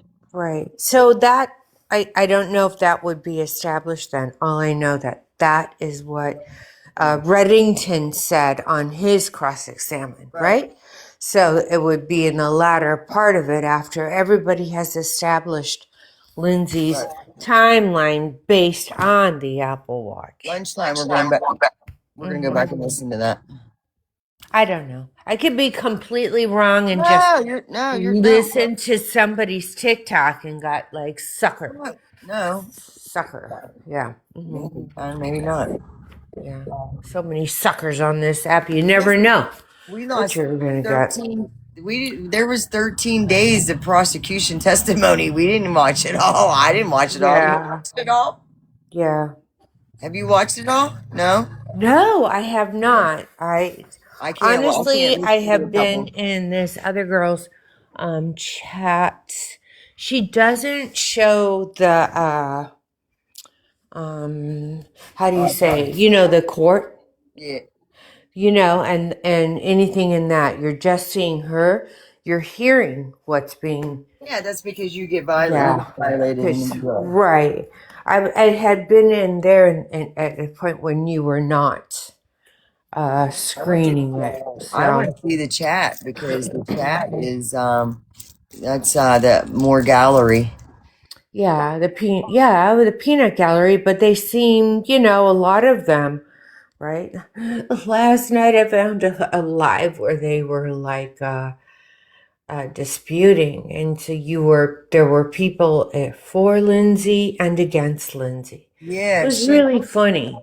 She see the chat right now. She offed her children. I don't think she loved being a mom. I don't think that's true. I don't think she didn't love being a mom. No, I think I think you're absolutely right. That's why it tormented her so much. I think that's the false. Yeah. Yeah, kind of it's well, I hope they never find themselves in the same spot as she was. So clearly she was failed by everything. So it's too bad. Yeah. But yeah, so that's I mean, I don't know. Wild. Yeah, I just wanted to see that if you knew. No, And listen, I don't know a whole lot. I went over to RT's live today. She's covering it.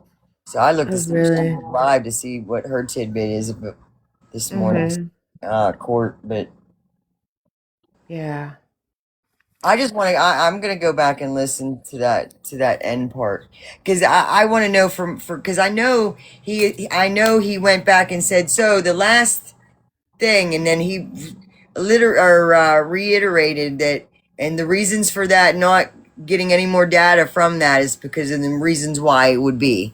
It never said anything about it not being on though.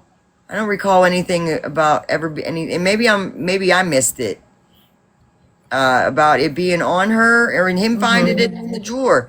But I thought it was like 5:30. I didn't know about the 8 o'clock. That's what I want to see the time frame on it. And we could probably go to it. I could probably pull it up real quick, but I don't want to miss if they come back. Yeah, So we'll do that at lunch.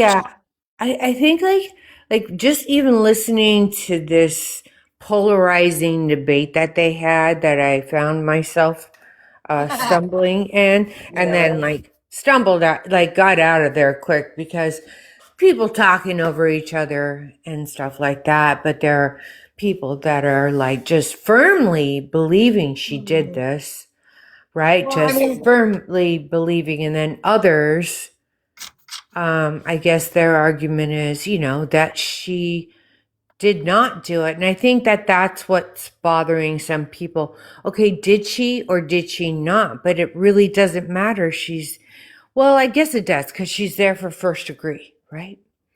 And they, or reason by insanity. I guess insanity is tagged on. So you're trying to figure out, like, what is it that he's doing for Lindsay? Yes, we have some kind of background noise. I don't know if there's anything that can be done with it. Yeah, there is background noise. They're back. I know, I'm not sure. Yeah, I'm probably the wrong person to ask.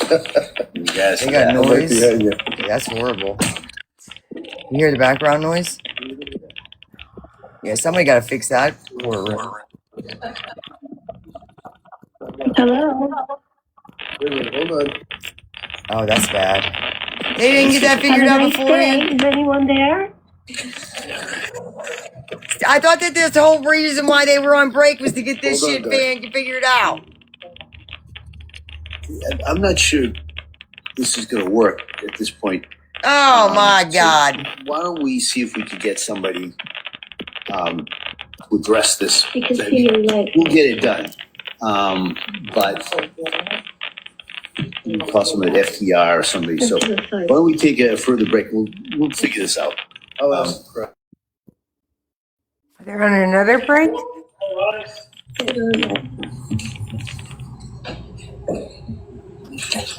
I thought that's what they were doing. Darn. Listen, I had that last time I had to do I was in custody court. It was a pre-trial conference. It was right before trial, and we tried getting shit handled, and it was a big screen, and my boy was up in a window. I was like, "What's up?" Oh shit.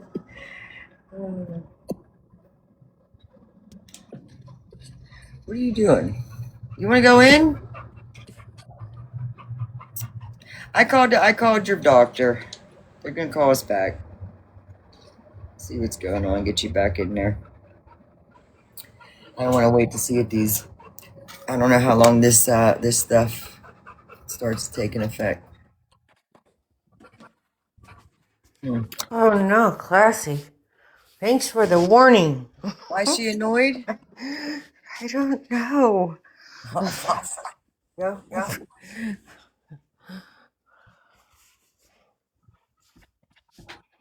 She's so mad. Okay, come up and let us know why. I'm gonna drop down.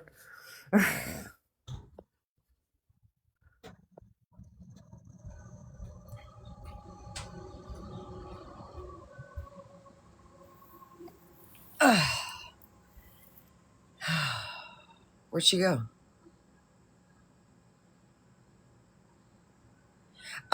She doesn't. She goes through a cycle. Like we went last week to get her shot in her 7 day. Well, not last week, week before. Oh shit. And he said she's a little early this year, and I'm like, yeah. But she had an eye. I had an eye issue too. But she was fine for like a week and a half. So I started her on this. I don't know. And we're on day 2, but she gets Benadryl. But this year's bad. This is the worst. She's gotten her slight allergies, but this nothing like this year. I called my friend Becky to see how Ragnar was doing, because that's her brother, because they had the same issues, and she said, I think it's because they're getting older. Poor thing. But I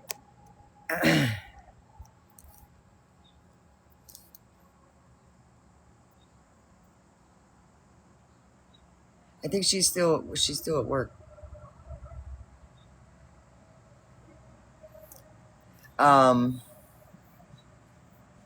But I do fish oil on her food. That helps with her joint and skin care, or skin. But we just started her on that.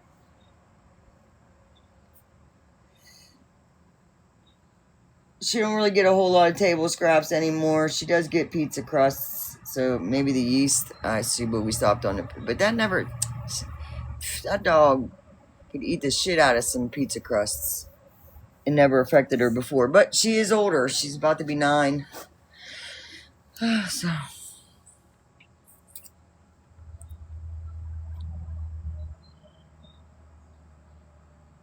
Yeah. I give her. She gets Benadryl right now, but that's why I called in for the doc. She needs something regular.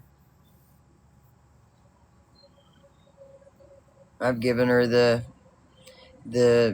medicated bath. Actually, I'm gonna do her maybe later on today again, because it's been a minute. It's bad to bath a dog too much.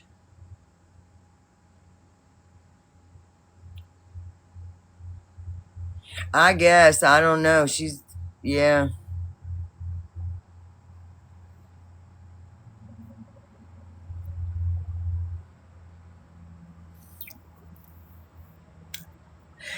Everything, our eyes are good.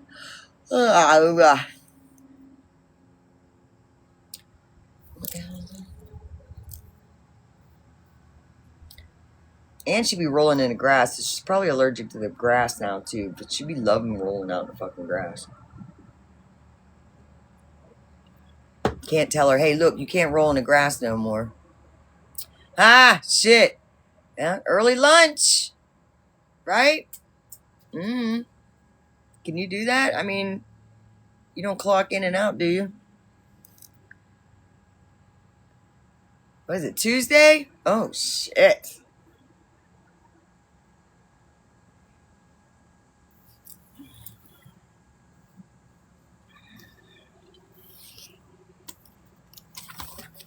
What was that? Oh, shit. Well,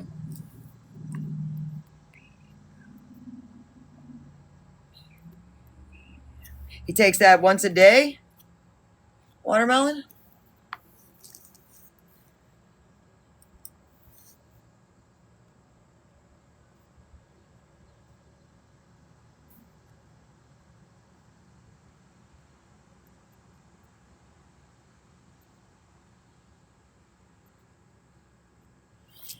Where do you get it from? Your vet, or do you get it from like Chewy, or you get ordered it online? Is it and you need a prescription for it?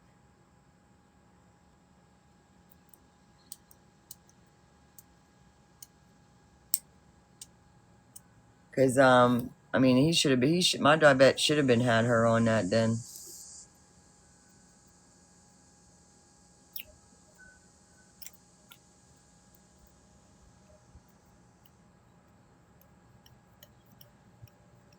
It's expensive. I don't care. Prescription from the vet. All right.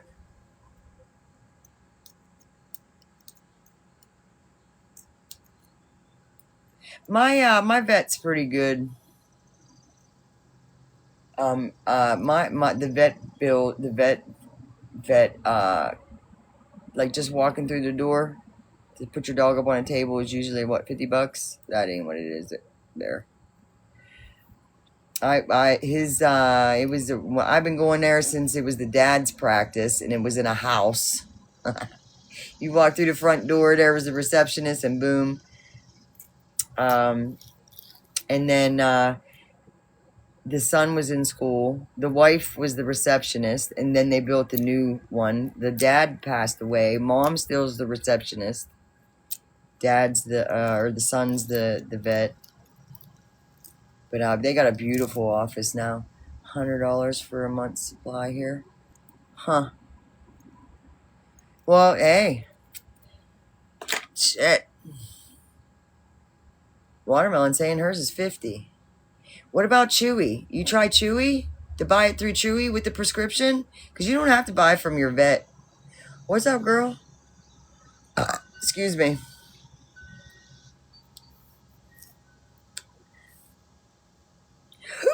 Excuse me. We are waiting for the Clancy case to try to get back on. They are on technical break, trying to get the technical difficulties fixed. Shut it all down, restart it.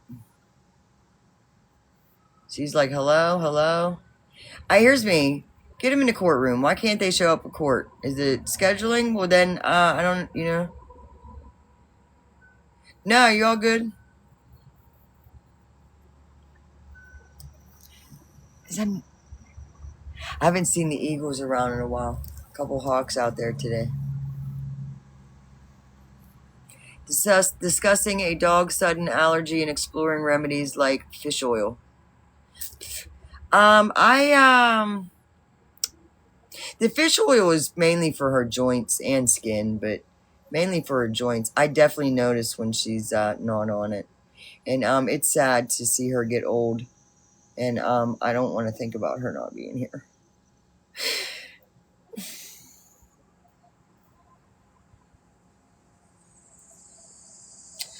I'll be right back.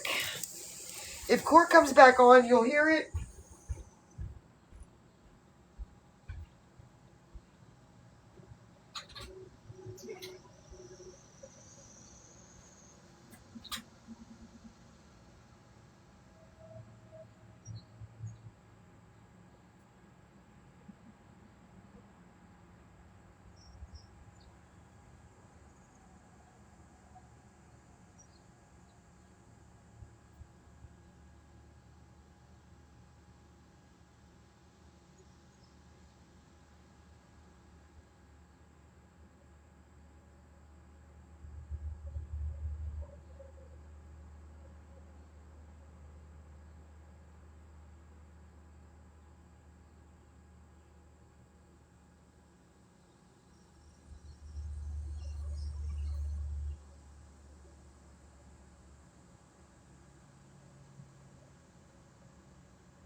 This court is back in session. Please be seated.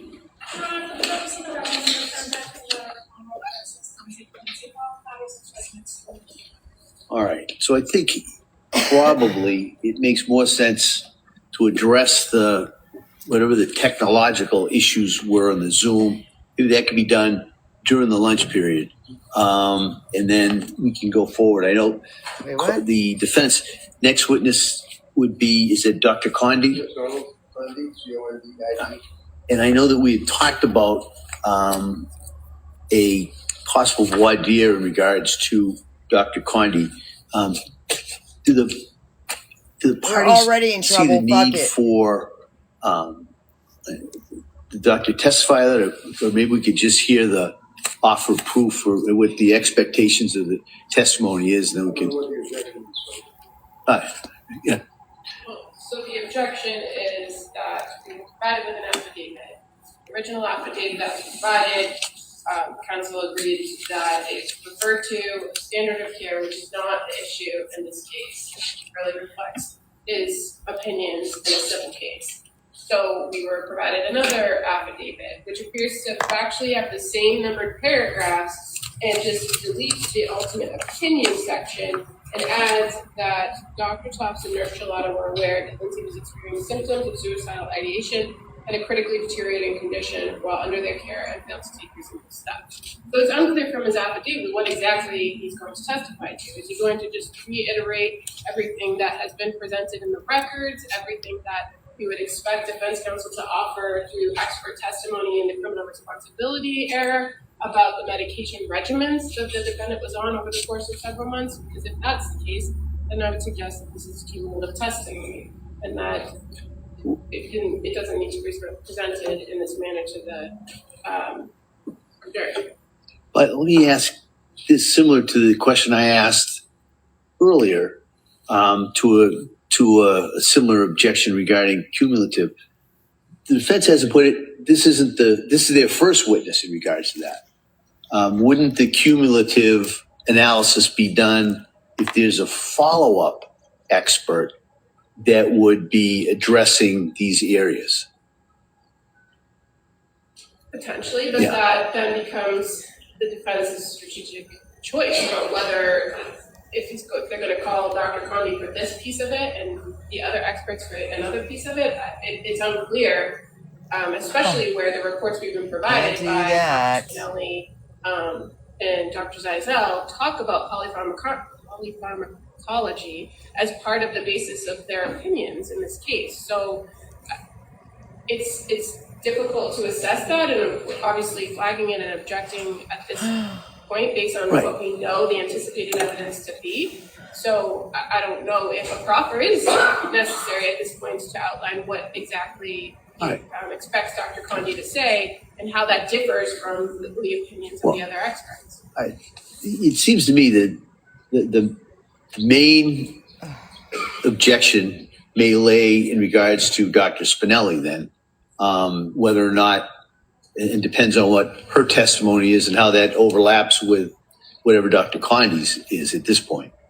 If I may, Judge, and I appreciate the fact that you recognize that we have not yet put on a doctor yet. I don't have to accept their evidence. I don't have to accept their doctors.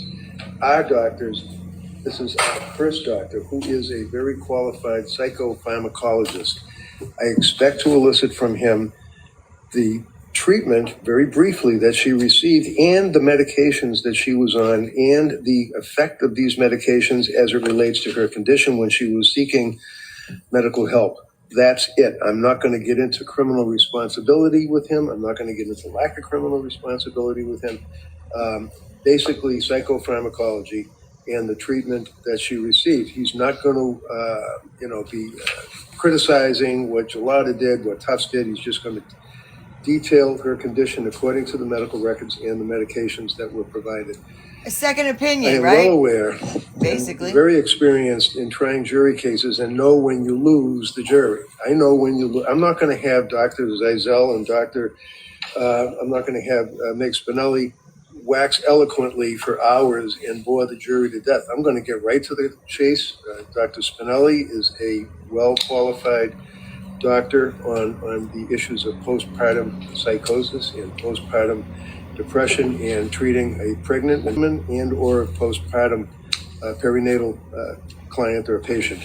Dr. Zeisel is a general psychologist and will be discussing a number of issues, as you're well aware, because he's been involved with Lindsay for literally 3 years, 46 times he's seen her or something like that.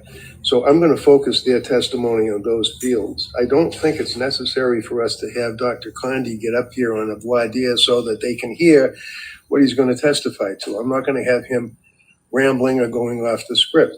He signed an affidavit, which is even, I think, better than a medical report, that you usually get. So they have plenty to cross-examine him.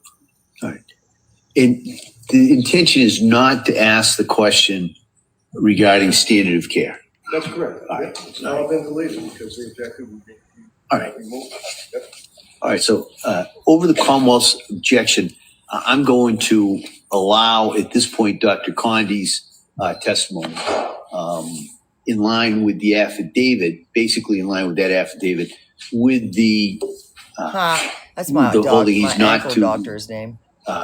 Testify as to the standard of care opinion as he had the original statement. Can I just tell him that to make sure? Sure. Yeah, I think that's a great idea.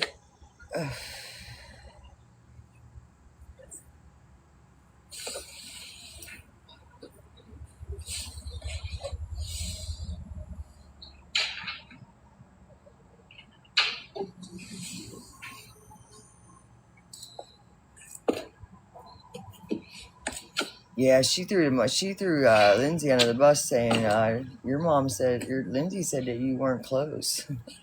I didn't know that. Be like, ooh.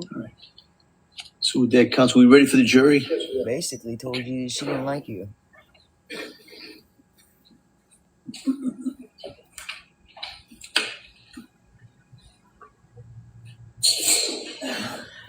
God bless you.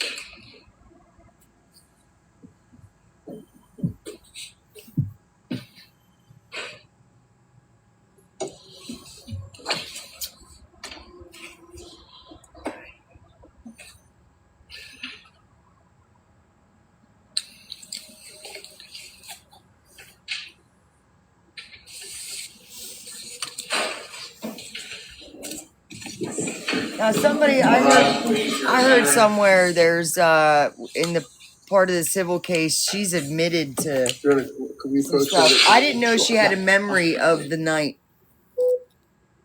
I didn't know she recalled anything that happened that night. Actually doing the act, other than that she woke up in the ICU and they told her what she did. People told her what she did.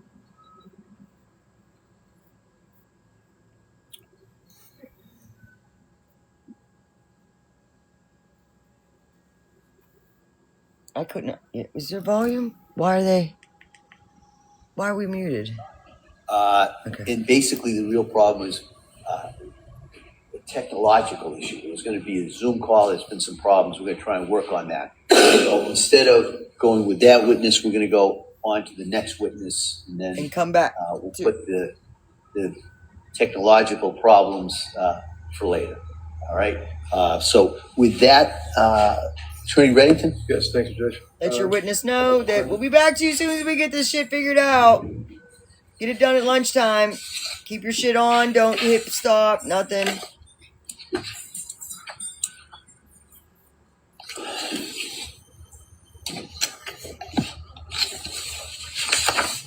Now, say hypothetically, you take all your medical records and all your notes and stuff, and you take them to another doctor and say, please, for the love of God, help me. This is basically, I think, what's happening right now.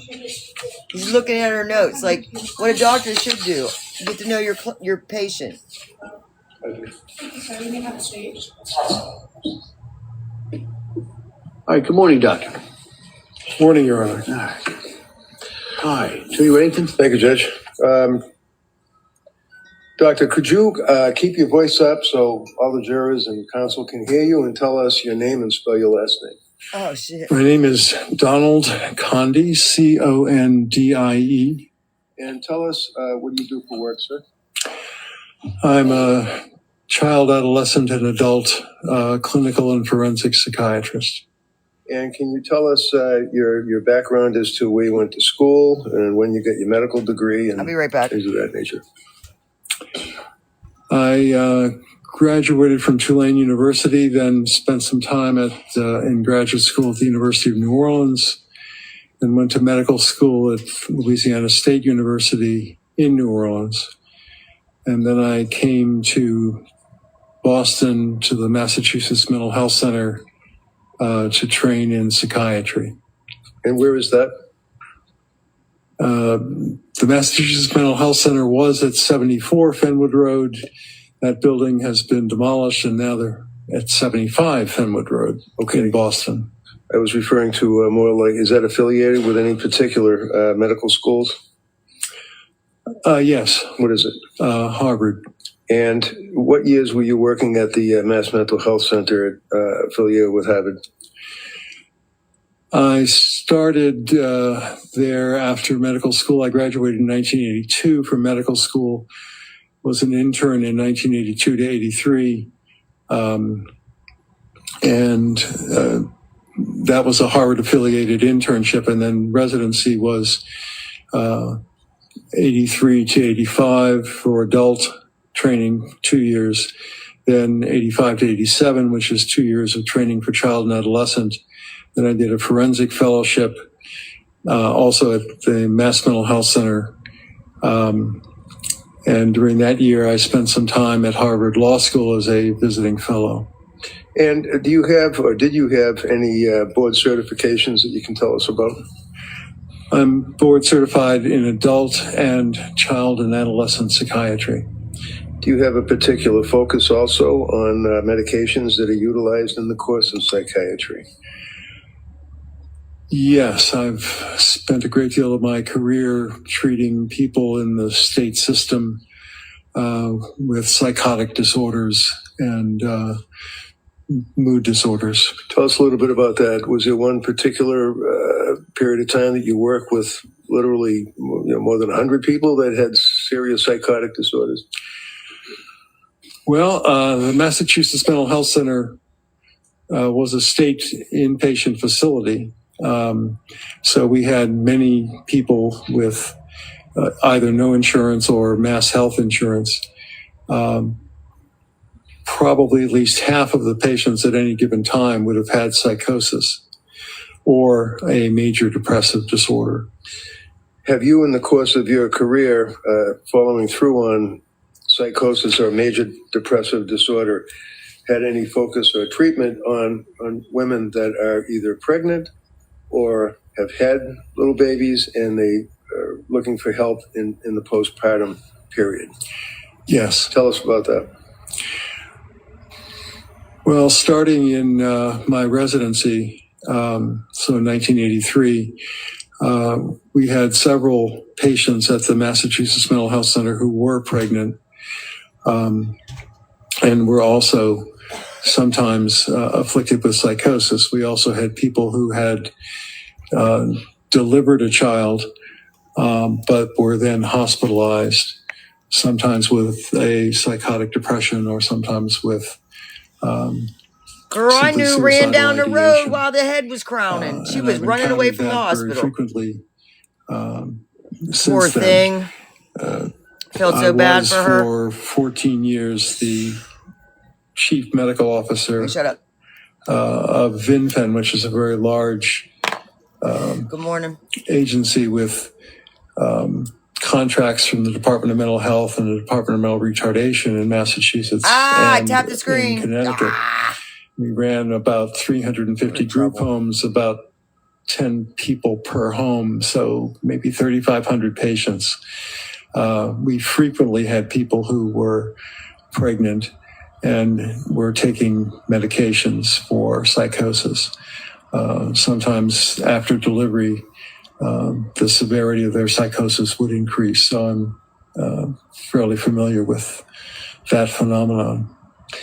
Doctor, how many years have you actually been practicing now? They had psychosis before pregnancy? I've been a licensed physician in Massachusetts since 1983. So what's that? 83, 90, 2000, 2026? Okay, about 40 years. A little more than 40 years. Okay. From 1990 through 2012, were you affiliated with forensic child psychiatry with Mass General Hospital? Yes. And were you also affiliated through 2013 with Mass General on forensic case consults in this field? Yes. All right. I'm asking, have you had occasion to make a number of presentations? We don't have to go through them, but did you make a number of presentations and working as a lecturer for various medical schools, law schools, things like that? Yes. During the time that I was at Mass Mental Health Center, I was a fellow at Harvard Medical School. What does that mean to be a fellow? It means you're a resident in a training program and you're teaching Harvard medical students things about the specialty in which you happen to be practicing. And what was the specialty that you were a fellow lecturing Harvard medical students about? First, it was general psychiatry, then it was child and adolescent psychiatry, and then it was forensic psychiatry. You also have had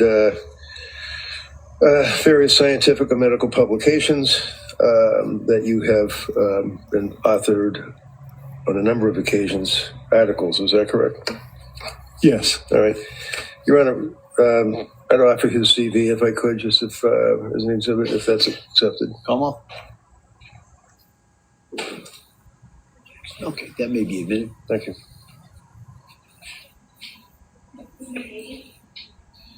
Now, doctor, if you can tell me, do you know, not necessarily personally, but do you know of Lindsay Clancy?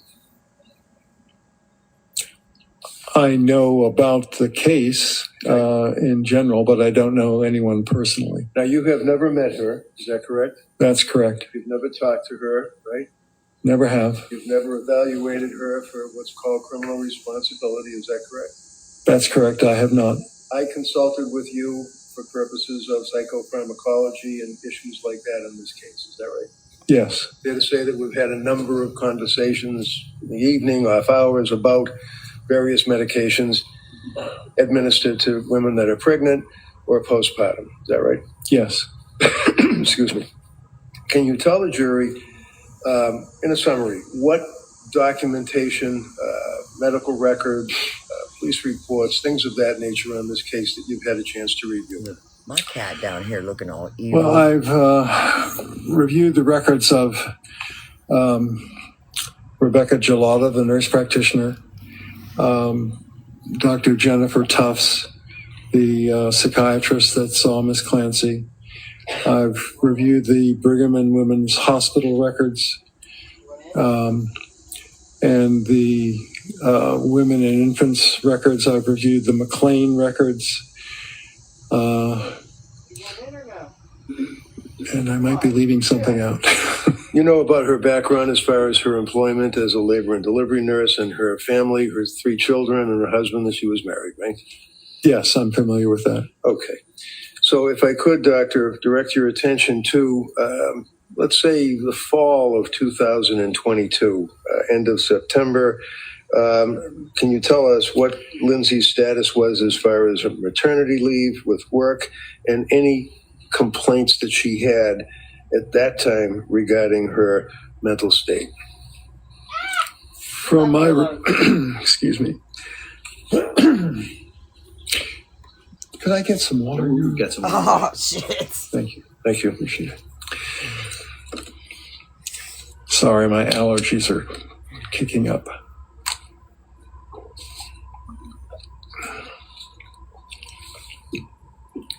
What's up, back? Welcome back, Coop. So from my review of the records, which would start with Dr. Tufts' records, my understanding is that Ms. Clancy was planning to go back to work as a labor and delivery nurse at Mass General. She worked, I believe, the 12 midnight to 12 a.m. shift. And she began to experience, as she had to some extent after her first 2 deliveries, some postpartum anxiety, and consulted Dr. Tufts at that time. Now, after she had her 3rd child, Callan, she is. Was she in, would you strike that? It's fair to say she was in treatment with Dr. Tufts as a treating physician? Yes. Okay. And looking at your affidavit, I believe in paragraph 9, did you determine from looking at the medical records as to the time frame that Lindsay treated with Dr. Tufts? Yes. And what was that? She started in the middle of September 2022. Stop. And I'm sure that her last appointment was January 23rd, 2023. Now, She had an did you appointment have the a day chance to before? review Dr. Tuff's She had an medical appointment.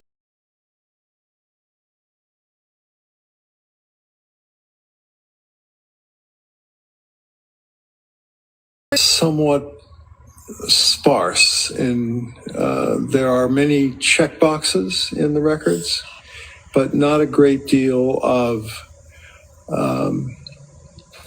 sentences that describe what was done during sessions. Were you aware that the sessions that Dr. Tufts conducted with Lindsay from September, the end of September, up through January 23rd were all televised on a computer? Yes, they were all video. Do you recall the medications that Dr. Tufts prescribed Lindsay? I believe the first medication she started was Zoloft, 25 milligrams. And what is that? Tell us what Zoloft is. What effect does it have on a person? I'm sorry? What effect does that have on a person? Well, Zoloft is a selective serotonin reuptake inhibitor, which is a type of antidepressant that started being used around 1988, I believe.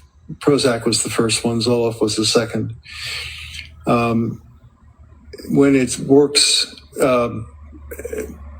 to be helpful, it combats both anxiety and depressive symptoms that people might have. Intrusive thoughts.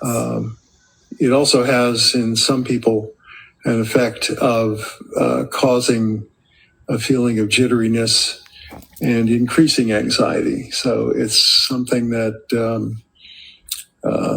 does have some potential side effects as well as beneficial effects.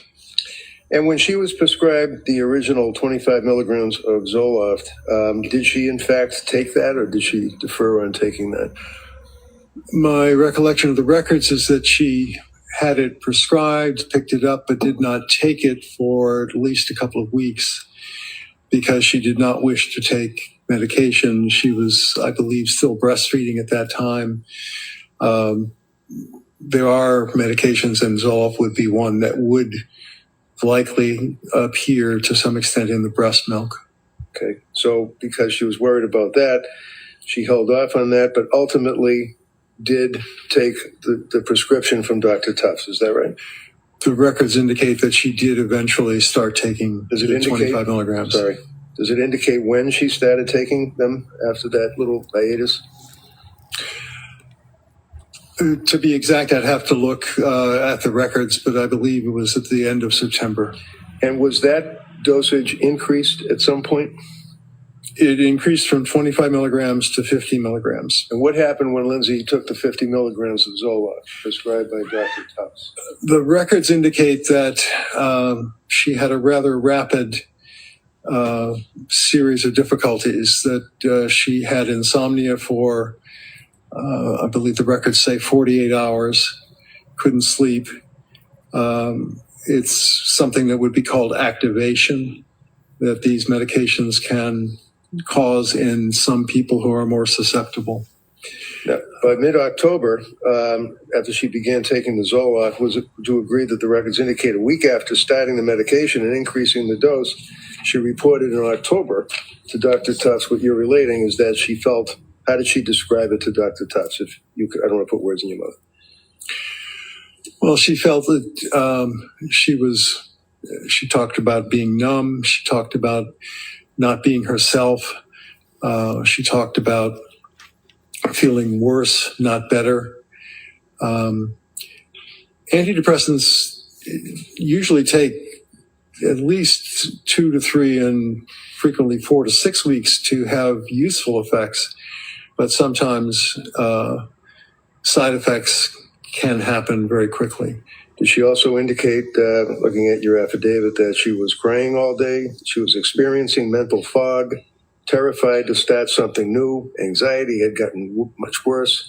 Did she tell that to Dr. Tufts at that time at the end of October?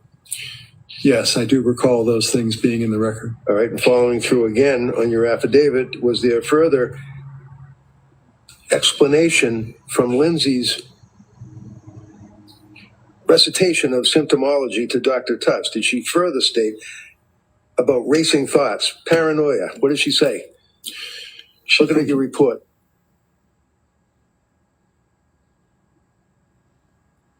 Look at your affidavit if that helps you refresh your memory.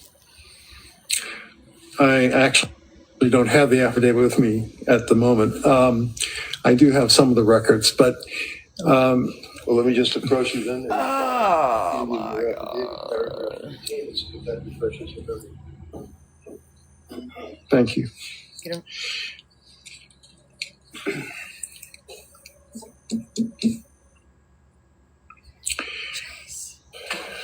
Yes. What did she say to Dr. Tufts? She reported, Dr. Tufts reported that Lindsay's psychiatric condition was generally deteriorating. That's a checkbox on one of the forms that her records. What did Lindsay say her symptoms were at that point? That she was having the racing thoughts, and that she was also feeling, as I said, not like herself. That her depression was worse than it had been. I believe that's also around the time that Dr. Tufts thought of trying a medication called Zulresso. Zulresso. Yes. And what is that? Is that you need that by way of injection? Yes, Zulresso is no longer marketed. It wasn't a particularly successful medication. It requires a 60-hour continuous IV infusion. In a hospital setting or in a medical setting? You have to be medically monitored. It doesn't necessarily need to be a hospital, but those are not necessarily things that can be done outside of a hospital. So she didn't do the Zulresso though, right? She did not. It also costs $34,000 just for the medication, not for the monitoring. Okay. What's the next thing that happened with Dr. Tufts and Lindsay Clancy, sir? Well, if I look at my affidavit, when she stopped taking the medication, the Zoloft, she now felt better as she had felt before she took the Zoloft, but she was less anxious. What was the next medication? She was put on Benadryl and had some difficulty sleeping, but also was worried that night because her son was coughing, and she worried a great deal about the children's health. And that would be something that would also intrude on her sleep, worrying about her children? Yes. Okay. What other symptomology traveling through November into December did she relate to Dr. Tufts, according to your review of the medical records? Well, she talked about things like dizziness, feeling sedated in the morning when she woke up, if she got any sleep at all. And I think she used the term brain fog at times. These are sometimes symptoms that people who are experiencing postpartum depression frequently complain about. She continued to complain about anxiety. Well, it's not what they're complaining about, it's what they're living, right? It is a very unpleasant experience, yes. And continuing on through November, at some point did she leave or stop with Tufts and go to another healthcare provider by way of either emergency room initially and then another healthcare provider? Yes. Who was that? She started treatment with Rebecca Gelada, a nurse practitioner at South Shore perinatal program. Now, one of the things that was apparent, if you recall, I believe, that she also had initially been referred there by a friend of the family. Is that right? To that perinatal clinic? Yes, my understanding from the records is that Miss Clancy's mother-in-law was friendly with a nurse practitioner who practiced in the perinatal program, and I believe it actually started the perinatal program. Yes, and ultimately, or in the beginning, she was treated by a Julie Paul. Is that correct? Yes. Do you remember looking at the medical records and that on November 27th of 2022, nurse practitioner Julie Paul reported that Lindsay stated that she was disassociated, that she was not in touch with reality. Do you remember that? Yes. And what is that a symptomology? Is that a symptom of psychosis, to be disassociated and not in touch with reality? It certainly can be. Dissociation can mean that people feel like things around them are not real. Right. And that's a pretty serious feeling to have, right? It is. And that's pretty common, unfortunately, with women that have postpartum psychosis, right? It certainly can be, yes. And what are the other symptomologies of postpartum psychosis? Well, psychosis in general just means a lack of understanding of what's real as opposed to what is not. So a person with psychosis can have delusions, which are fixed false beliefs. They could believe that, for example, they have been told by God to do something. They can also have hallucinations at times. What kind of hallucinations? Most people have auditory hallucinations, not visual hallucinations. Is that correct? Auditory is hearing, right? Yes. Okay, as opposed to what? As opposed to visual hallucinations? Visual.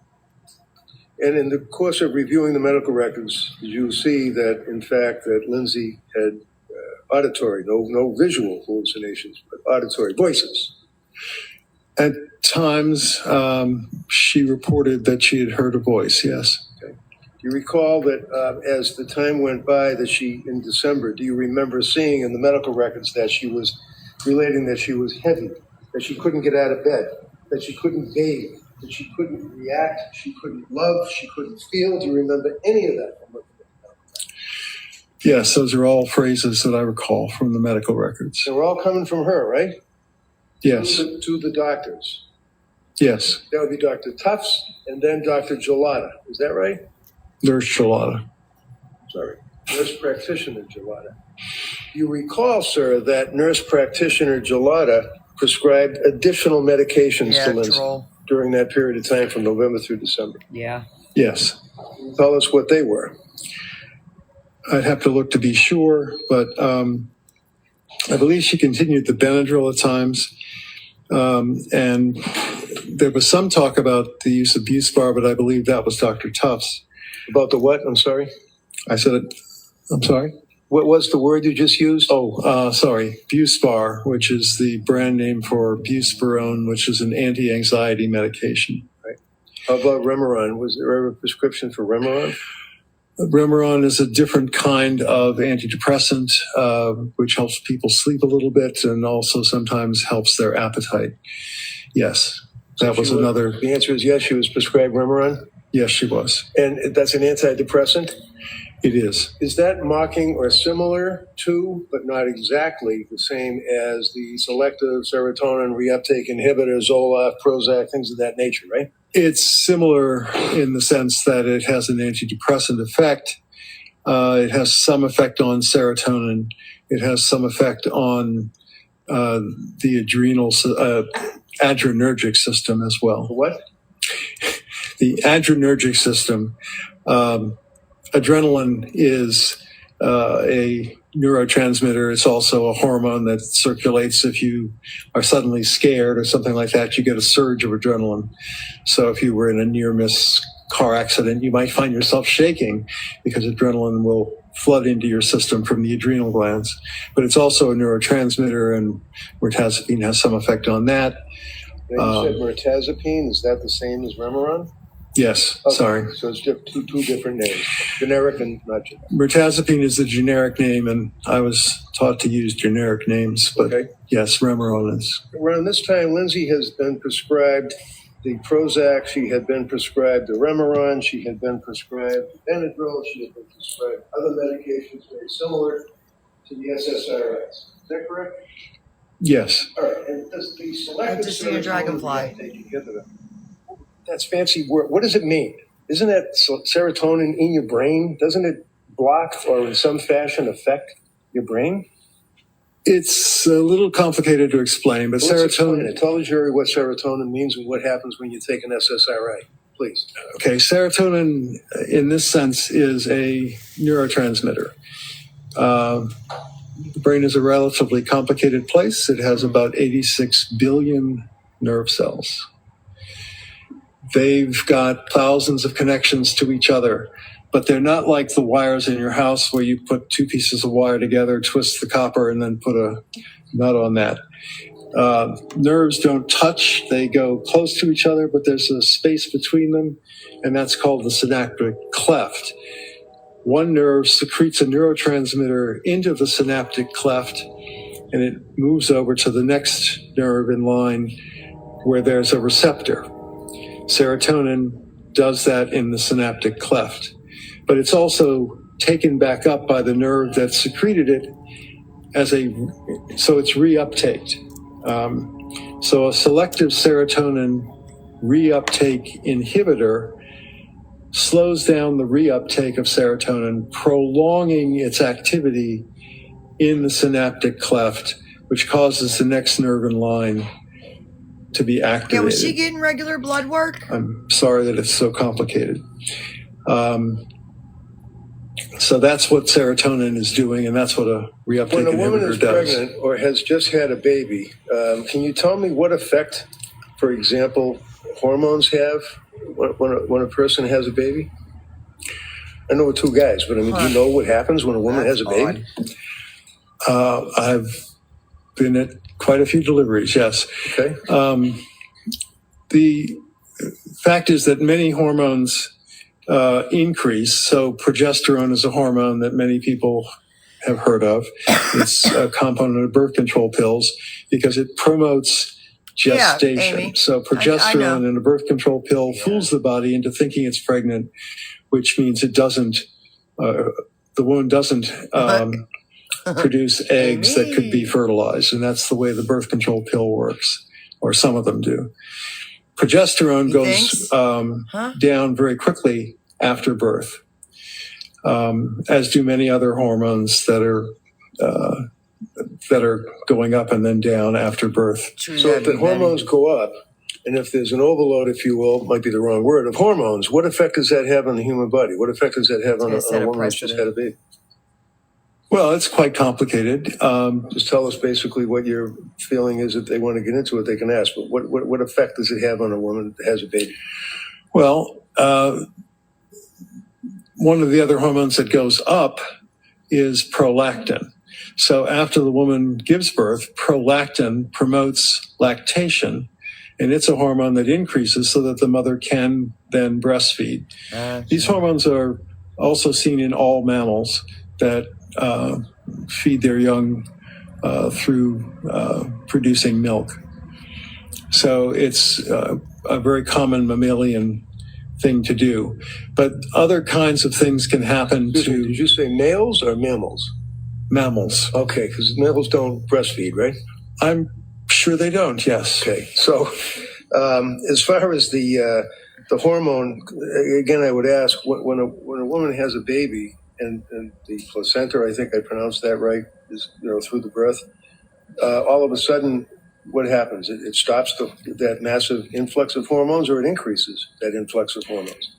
Well, some hormones go up, like prolactin, and some hormones go down very quickly. What effect does that have in your experience, and your education, and your research on women that have a baby? What effect does that have on them? Well, many women experience postpartum blues. What is postpartum blues? It's a feeling of... I'm sorry? Sounds like a 50s thing. What's postpartum blues?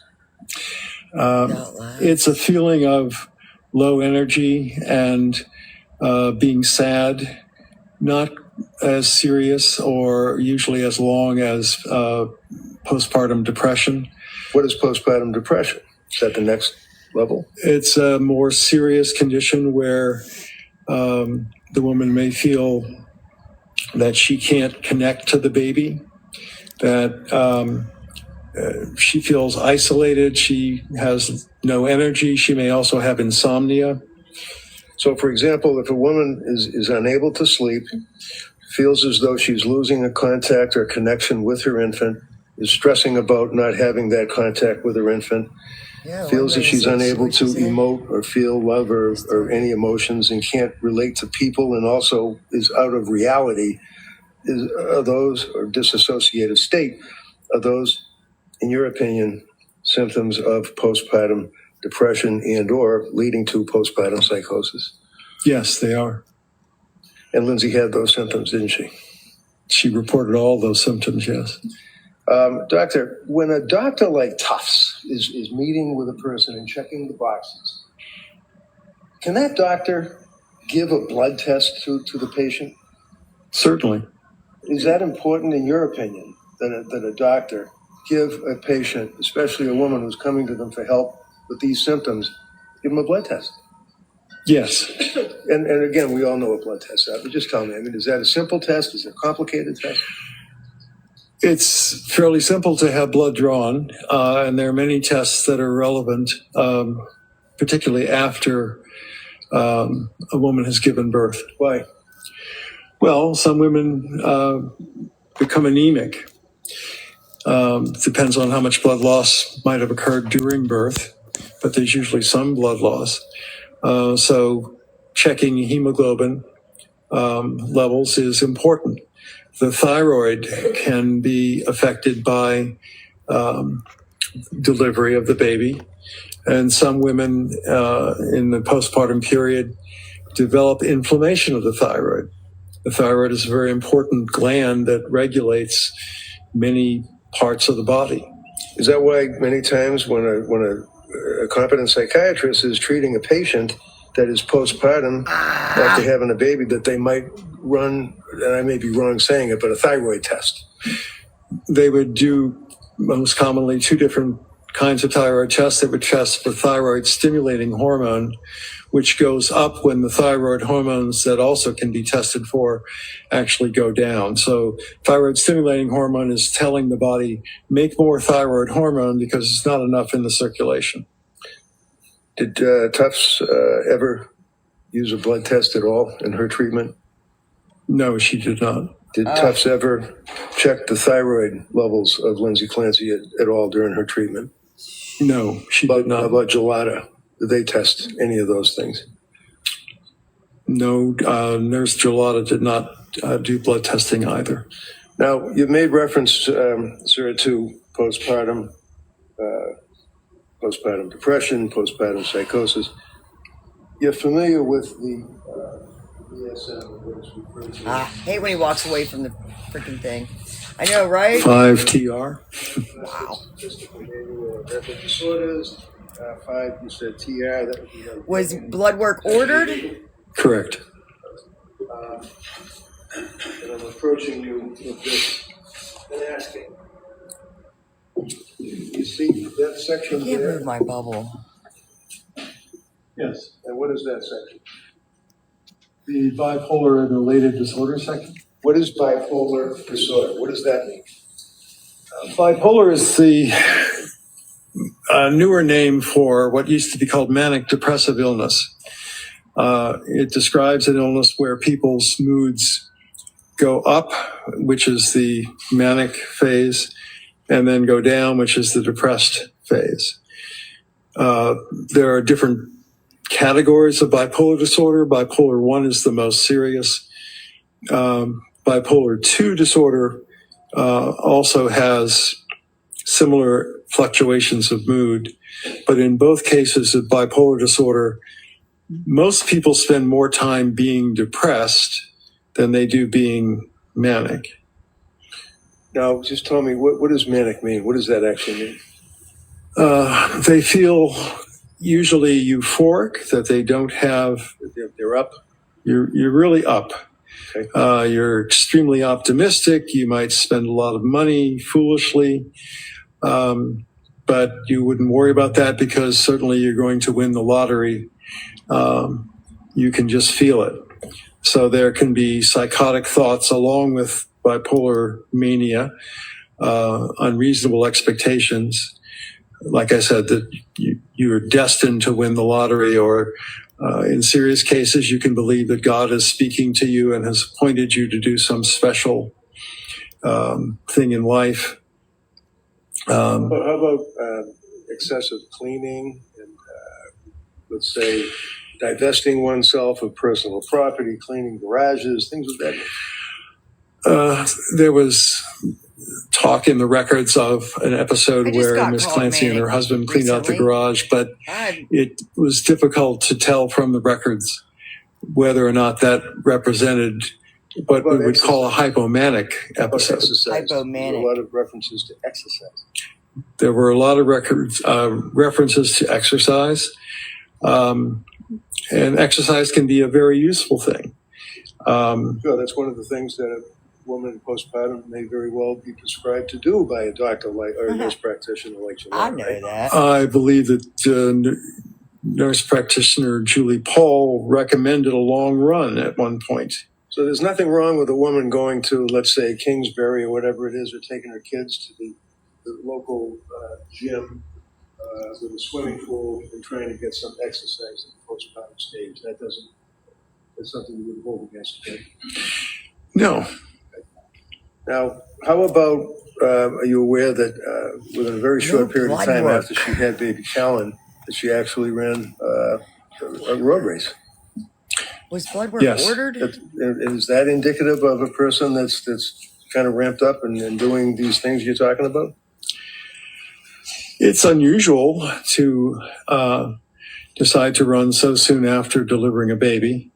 I believe that she ran on the day that she might have delivered her last child, Callan. That's correct. So during the month of December, in your review of the records, would you agree that her symptoms that she has related to the doctors that were there to help her, they basically increased, did they not? I'm sorry, I couldn't They quite increased. Yes. And are you aware that then she went somewhere voluntarily in December? Yes. Where? Was that true? She went to the Mass General Emergency Room on, I believe that was in December. She had gone to the South Shore Emergency Room previously. And did you, in the records, see that, in fact, she had gone to Women and Infants program in Rhode Island for a day? Yes. And are you familiar with that particular establishment? Is that supposedly helps pregnant women? Yes, I reviewed those records as well. And do you know why she was discharged after a day? The records stated that they thought that she was having complications from medications more than she was suffering from postpartum issues, and therefore was not a good candidate for their program. And this was after getting there at 8 a.m. and leaving there around 4 o'clock in the afternoon, right? That's my understanding, yes. And the records indicate, if you read them, that during that period of time, there were little group discussions and coloring sessions and things like that. Is that correct? Yes. You know that there are suicide hotlines that people are told to call, right?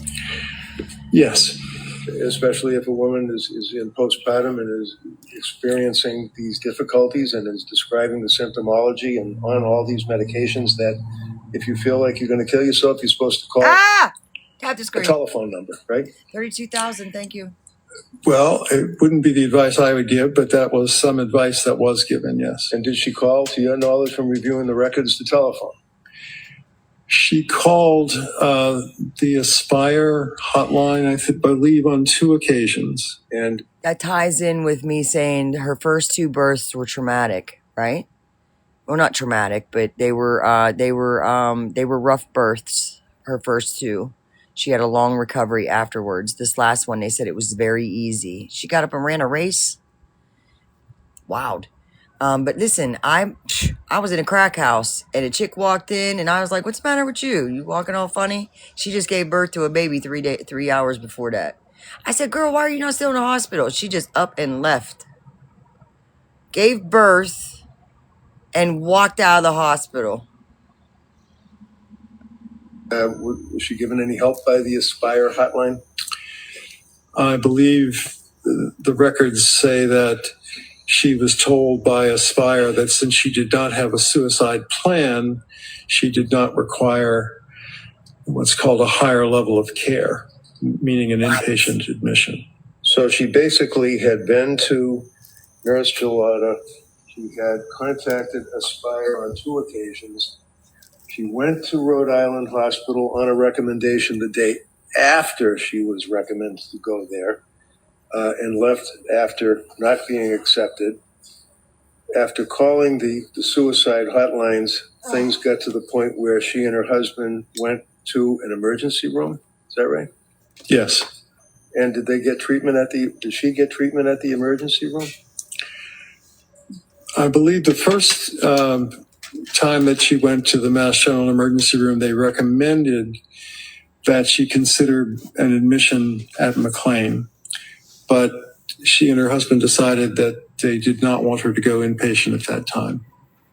How about the next time she went to the emergency room? The next time she went to the emergency room, which was not very long after, she was admitted to McLean Hospital, and that would be that would be the locked wards for a period of about 4 days, correct? Yes. In reference to the bipolar disorder that we touched upon, sir, is that something that's a consideration when you're treating as a psychiatrist a woman who's coming to you for help? They turn subscribers on to concerns comment about the symptoms that we've talked about. Yes. Why? Well, some people with bipolar disorder, especially given the fact that depression is a prominent symptom in bipolar disorder, become suicidal and can even commit suicide. So that's a very serious possibility that has to be considered. Did any of the nurse practitioners consider that as a possible diagnosis? The records indicate that Ms. Clancy was frequently asked if she had a plan to kill herself, even after she reported having what was called passive suicidal ideation. But it was reported very, very frequently in the records. And in reference to her treatment with nurse practitioner Gelada, did your knowledge, nurse practitioner Gelada, consider as a secondary diagnosis or a working diagnosis the possibility of bipolar disorder? Yes. Has anything followed through on that? I believe she discussed the possibility of a mood stabilizer, but I believe that she then ended up using Seroquel or quetiapine, which is... That's Seroquel and quetiapine with a Q, right? I'm sorry? Seroquel and quetiapine with a Q. Quetiapine with a Q, yes. Using the 2 words again. I just want to make sure it's clear. Seroquel is the brand name. Quetiapine is the generic name. All right. And did she, meaning Lindsay, to your knowledge in the medical records dealing with these providers, complain about the effect that Seroquel had on her? Yes. And what did she say? What were the symptoms, or what did she feel? Well, she often felt spacey, as if she was not her normal self. She felt, it's fairly commonly reported that she felt hungover in the morning because these medicines, that particular medicine does make people somewhat sleepy. I believe the beginning doses were described as a sleeping dose, which is a very low dose of the medication that does, in fact, help sleep to some extent. Was the Seroquel ultimately increased to 400 milligrams a day, 200 milligrams a day? You call that? Yes, it started at 25 and... It was bumped up pretty significantly, wasn't it? Yes, 400 is a lot more than 25. And she was complaining about the effect of the ceremony. Is that correct? She was. And she was complaining about the fact that she couldn't sleep. All those symptoms that we went through continued on through the month of December. After McLean, she went there for the New Year's period. I know, I'm almost there. She went to the McLean for treatment and still complained of these symptoms. Is that correct? Yes. Did the symptoms ever resolve themselves for Lindsay in January, if you know? There were times when she appeared to be a little less distressed, but the symptoms were never completely resolved, no. And did you know that she went to see Dr. Jennifer Tufts on January 9th and that she was prescribed diazepam? Yes. Yes. Antidepressant. It has more side effects, but one of the useful side effects in some cases is that it makes people sleepy. Did it help her sleep? Not really. Now, in reference to the DSM, out of that revision, you agree with me that they have DSM-1, DSM-2, revised, reconsidered, DSM-3, all the way up to DSM-5 text revision, right? Correct.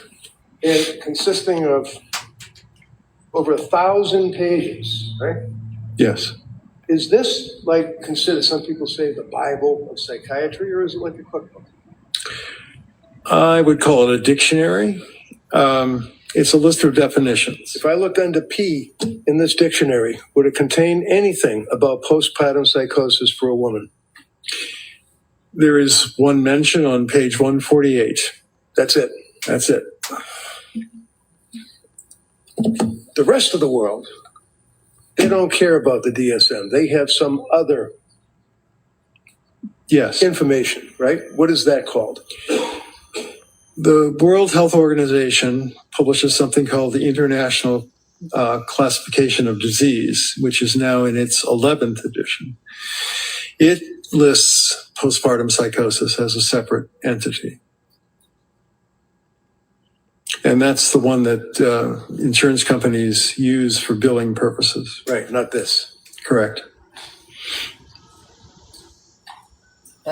Familiar, sir, with the way other countries treat pregnant women in postpartum condition when they see, let me finish, when they see a doctor for medical treatment? Yes or no?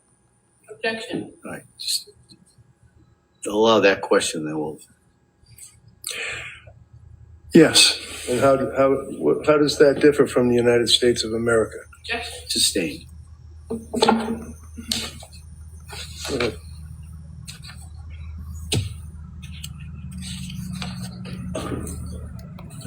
Come on.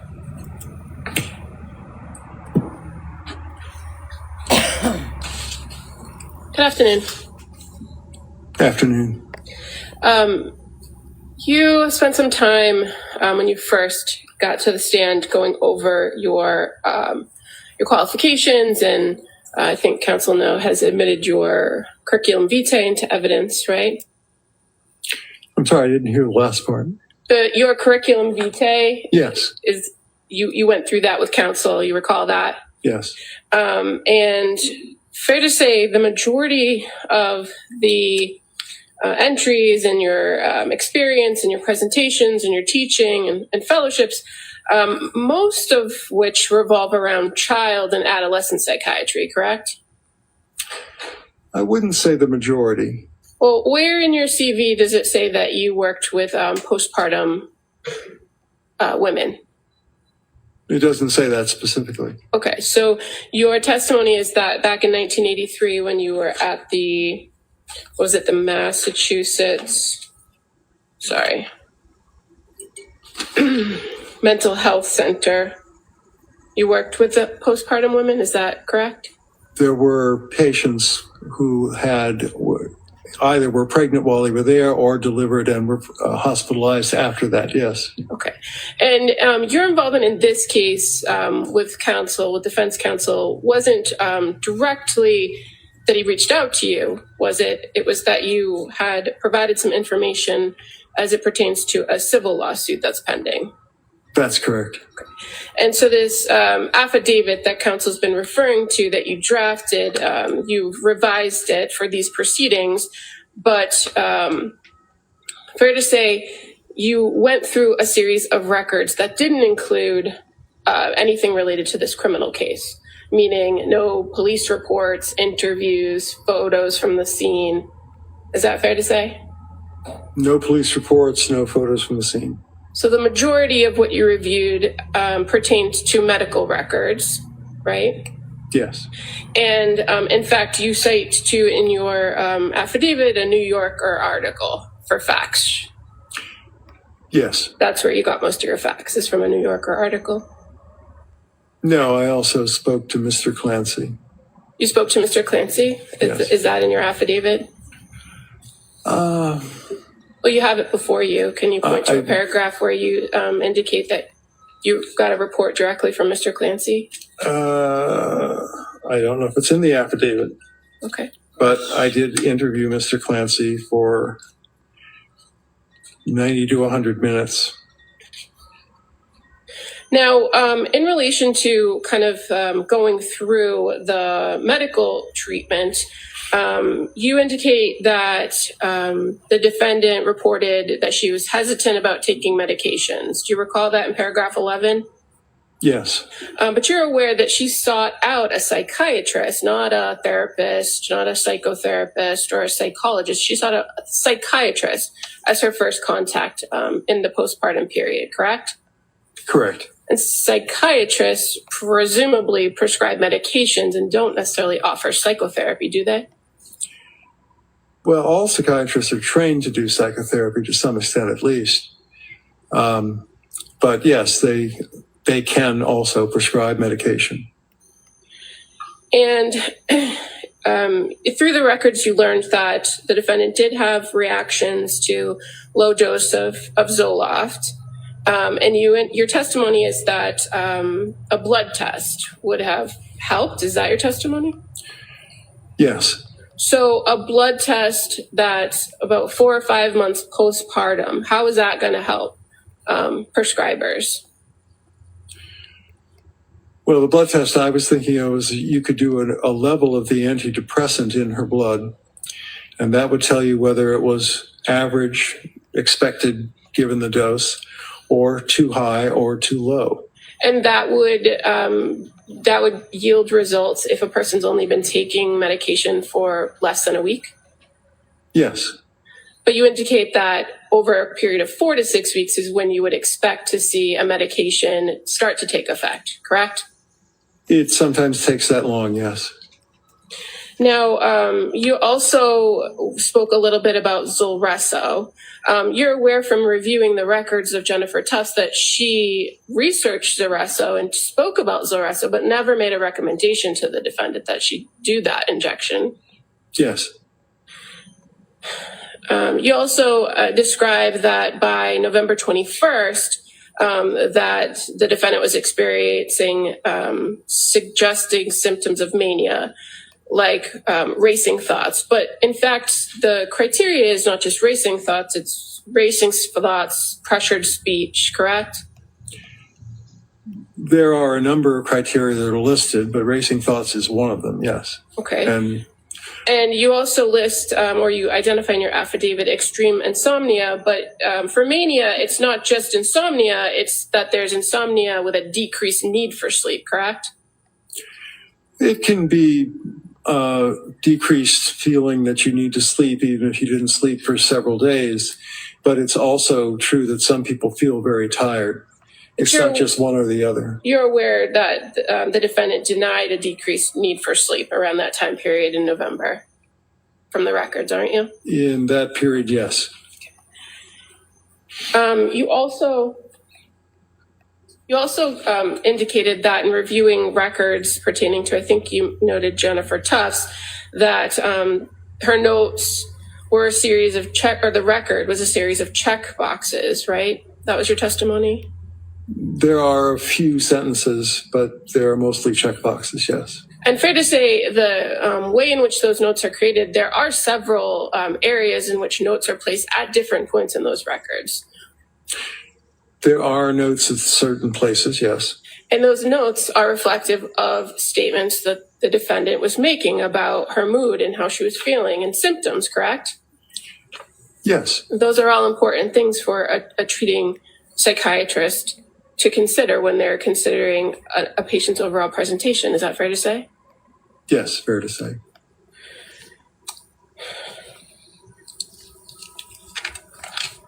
Now, you also referenced in your affidavit that the defendant had reported that she had these increased symptoms with Zoloft and didn't sleep for 48 hours after increasing the dose. Remember that in the record? Yes, from 25 to 50. And you didn't review any police reports to identify that there were only 7 pills missing from that bottle of sertraline, did you? I did not review a police report, no. So if a person takes 7 pills over 1 week period at 25 milligrams, how do they increase the dose without more pills missing from the bottle? Mm. Well, I believe if you took 3 or 4 pills for a few days of 25, then you still would have enough pills to take 2 25s and increase the dose to 50. Right, but if a prescription reads that if 30 are filled and only 7 are missing from the pill bottle when it's located months later, then if you've taken 7 pills, you've taken 1 pill each day, correct? Not necessarily. I believe that she stopped taking the medication rather quickly. And I'm not sure which pill bottle you're discussing because, as you said, I didn't review a police report. Okay.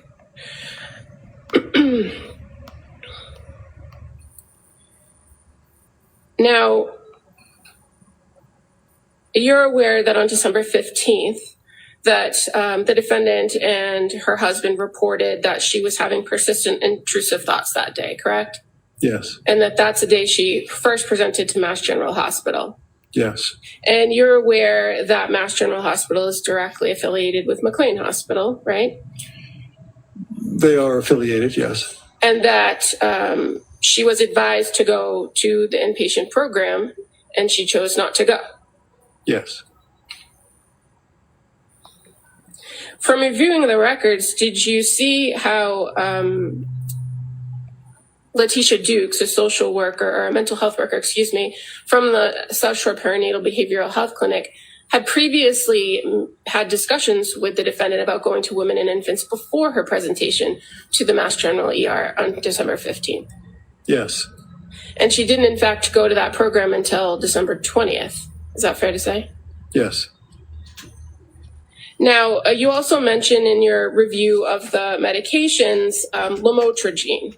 You recall that?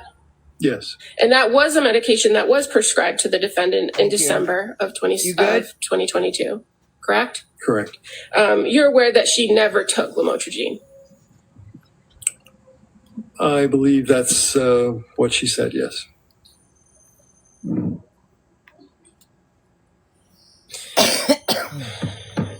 Now, you also were asked, or you spoke about Seroquel. So you're familiar with the prescription or what was prescribed of the Seroquel over the period of time from November 30th through early December, correct? Yes. You reviewed I can that. rewind if you need me And to rewind. so I think you testified on direct examination that the initial dose was a low dose, 25 milligrams. Correct. And you're familiar, that is a fairly common dosage, a low dose to prescribe to address some sleep issues. It is, yes. And you're aware that for people who are suspected or have bipolar disorder, that the levels of prescribed are generally much higher than 25 milligrams, right? Yes, they would be. They could range anywhere from 100 milligrams to up to, what is the range, if you know? It would go up to 800 milligrams. And so in this circumstance, you're aware that Rebecca Gelada had suspicions about bipolar disorder, right? She mentions it as a distinct possibility, yes. And without relief, she recommends titrating or going up on the Seroquel over a period of time, right? Yes. And you settled on a number of 400, but you know from the records that that was the goal, to titrate up to 400 milligrams. Do you know if the defendant ever took 400 milligrams? I do not. And you're also aware that once the defendant started reporting having symptoms and concerns about the Seroquel, that she had requested to taper off the Seroquel, correct? Yes. And you're aware that prior to her presentation at McLean Hospital, that Rebecca Gelada actually did send in a prescription that would allow for her to taper down. Yes.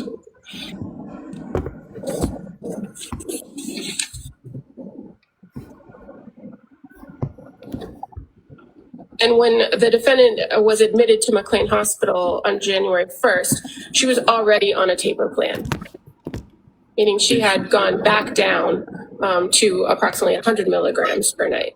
I believe she was, yes. And that at McLean, they further immediately started to reduce the dosage with each night. I believe that was the plan at McLean, yes. So the first night she was there, she went down to 75 milligrams, correct? I believe that's correct, yes. And then by the time she was discharged, she was at 0. Yes, and they were talking about the amitriptyline. Well, did she leave McLean Hospital with a prescription for amitriptyline? I don't know if she left with a prescription, but it was discussed in the records that they recommended that. And as of January 12th of 2023, you're aware that the only active prescriptions for the defendant were for amitriptyline, right? Yes. And Valium as needed and trazodone. That sounds correct, yes. I'm not scared. So throughout the course of your review of the records and all of the different medications that she was on from October through January, she wasn't on all the medications at the same time, correct? No. No, not at the same time. And it's fair to say she was only on maybe 3 medications at one time. 3, there might have been 4 at one point, but yes. And she had expressed particular medications that she wished to return to, like Ativan at some point, correct? She was quite ambivalent about Ativan and talked a great deal in the records about being worried that she was addicted to it. But Ativan tended to work for her, correct? It made her feel less anxious. Yes. And she actually described that at certain points to the providers that when she felt intrusive thoughts or she had a bad experience, that she took the Ativan and the thoughts were gone. Didn't she not? I'm not sure that she said the intrusive thoughts were gone, but she would feel less anxious when she took it. And as far as your conversations about hallucinations and auditory hallucinations, you indicated that at some point, or at points, I think was your testimony, that the defendant did hear a voice. But you're aware that she never reported to Jennifer Tufts that she heard a voice. She did not. She never reported to Rebecca Gelada that she heard a voice, did she? She did not. She never reported to Letitia Dukes that she heard a voice. She did not. And the only time she's ever said that she heard this voice was on January 24th of 2023. Is that fair to say? Correct. Thank you. What? When did she say that? Wait. Time out. What? Asks you whether or not Lindsay, after all the symptoms that we've already gone through, told Rebecca Gelada that she heard a voice, told Dr. Tufts that she heard a voice, and denied that she heard a voice. Would you agree that there are reasons that a woman would not tell the doctor or minimize their symptoms out of fear? Yes. What kind of fear? Fear of what? Well, in the records, it's stated that Ms. Clancy reported she was worried that her children would be taken away from her, perhaps by the Department of Children and Families, if she reported very severe symptoms. The other thing is, as a health care professional, boards of registration sometimes take a dim view of people who have been in treatment for certain psychiatric illnesses. And so she might have been concerned about her nursing license, but that's speculation. So there are other reasons why a person may be concerned about telling healthcare providers, mandated reporters, that they're hearing voices, correct? Yes. Would you agree with me that you don't have to see the proverbial unicorn in the corner to your health provider to be suffering from psychosis? Yes, that's true. And can you tell us, Council was asking about the symptomology, psychosis, is that something that just grinds on for day after week after month, or is that something that comes on out of nowhere very quickly? Overall. It can be quite episodic. What does that mean? It means that an episode can start and stop, and then an interval of time goes by. It could be days, weeks, or months, and then another episode occurs. Council asked you about bipolar disorder, the suspicions of bipolar disorder from Dr. Gelada, and then talked about the prescriptions that were prescribed. Is it, in your opinion, appropriate to prescribe a selective serotonin reuptake inhibitor to a person that is bipolar? Overall. It would I want to put him in the be back seat of my considered car. something to be done cautiously and usually with a mood stabilizer begun at the same time to prevent the possibility of making manic symptoms worse. Thank you, sir. Buckingham. So just briefly, you didn't interview the defendant, did you? I did not. So you don't know what she was concerned about. You're speculating. Yes. And for a person who's begging for help, wouldn't it be important to be honest with the providers about what you're feeling, seeing, and hearing? It should be, but that's not always what doctors find. Anything further? All right, thank you, Doctor. Please sit down. Thank you.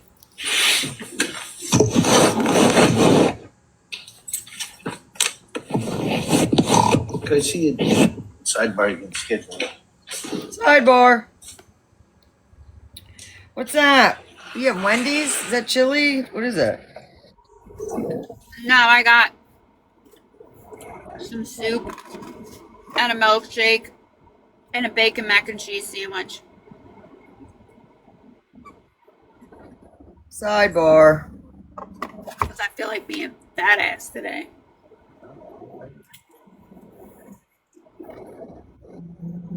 Listen, I don't like this fucking witness. He's older than goddamn dirt. He doesn't really know a lot of the things. And granted, okay, just because you're old as fuck doesn't mean you're like, you've been through every motherfucking thing. You know what I mean? True that. Experience is one thing, but like, just because you're old doesn't mean. I hate it when old guys corral together. Like, it's so tacky. Why couldn't you find an old woman? That's who that's his second witness. He's not in the order of his witnesses. He wanted that one that was on the screen. And that was a female. He wanted her to talk. Oh, well, good. I want to hear her. Yeah, well, there's one coming. They just break at this point till 2 o'clock. Right? Break till 2 o'clock. Much of the next longer break in trying to resolve technology issues that we have. And so if it's resolved, we may call one witness. If it's not, we'll call another witness. So, yeah, he wanted that witness. to get that all done during the break. So with my skills and technology, that's why we probably need a little bit longer than just the hour. So we will in recess till 2 o'clock. We'll come back in for the next witness. Okay, thank you. All rise, please, jurors. Excellent.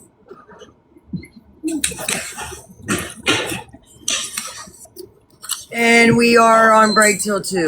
They need to get with it. Class is spoken. Are you manic? Like, are you manic?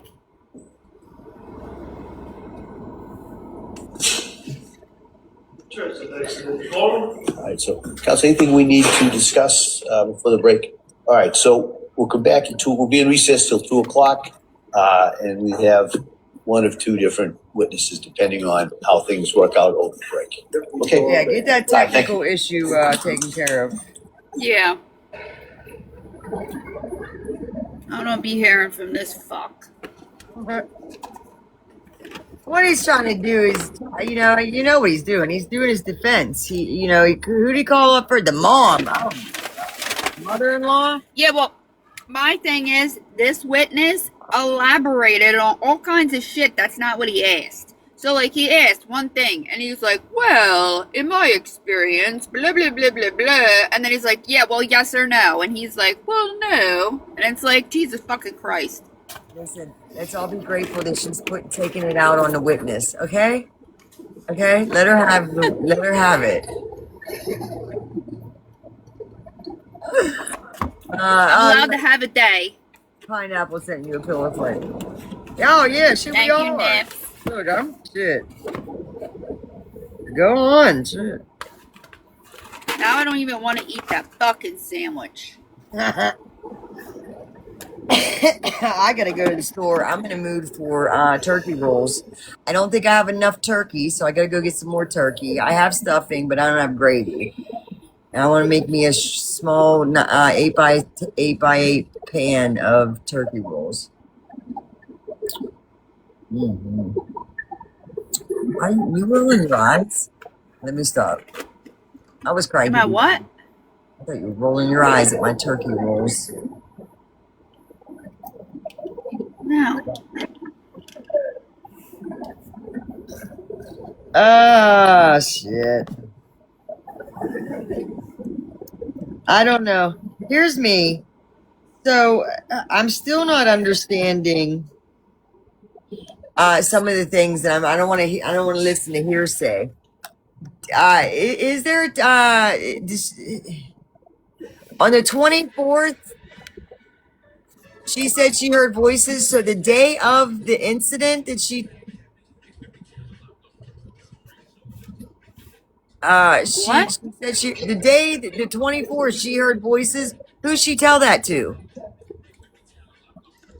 They said she told it to that lady. 24th was the day that it happened. The event that she took that the children. Aw, it knocked you down. It's because I'm seeing your legs. You got your camera down too low. I'm 18 plus. Here, look, I even took documentation. I ain't gonna lie. Where's it at? Boom. I even took documentation. I am 18 plus. Hit the okay, and we 18 plus, man.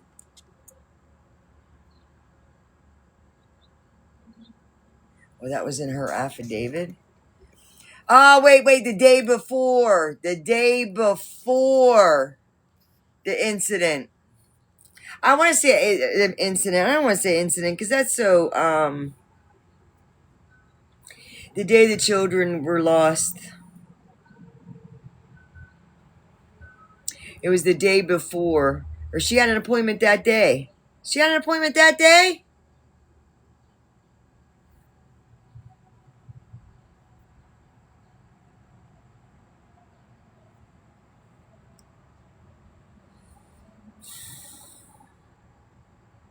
Listen, we'll never know if she was being dosed.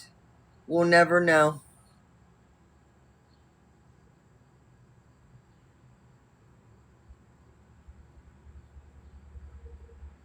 Swear I wanted to throw a happy pill in my mom's things every now and again. Let me throw you a happy pill every day.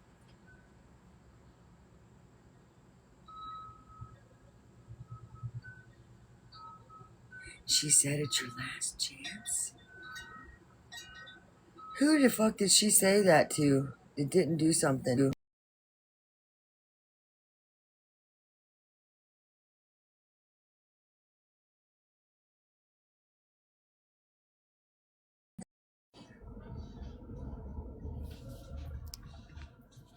Listen, TikTok.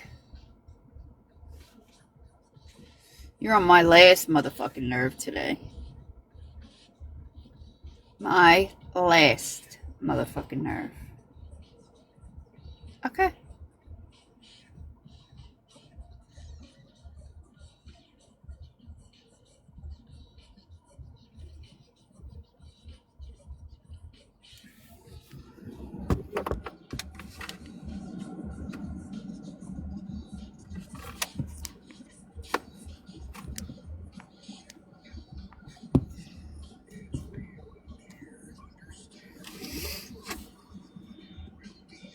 Is it me that can't hear you?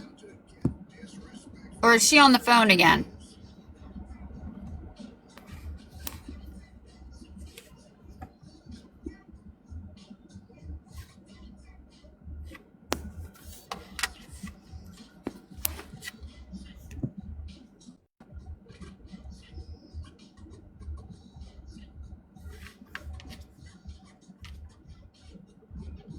Oh, okay.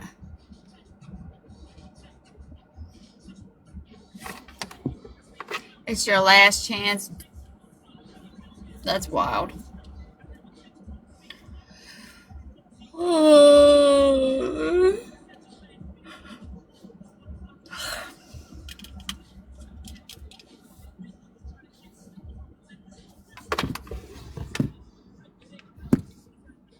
Not today.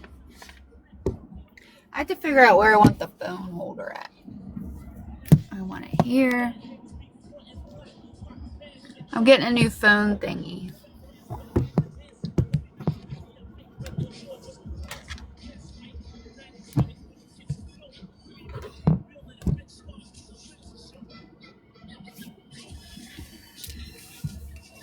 Oh. Listen. I'm going to open up the door and walk around. Get some fresh fucking air. Not today, Satan. Exactly. Not today. Am I there? Am I back? Or was the vet? Here.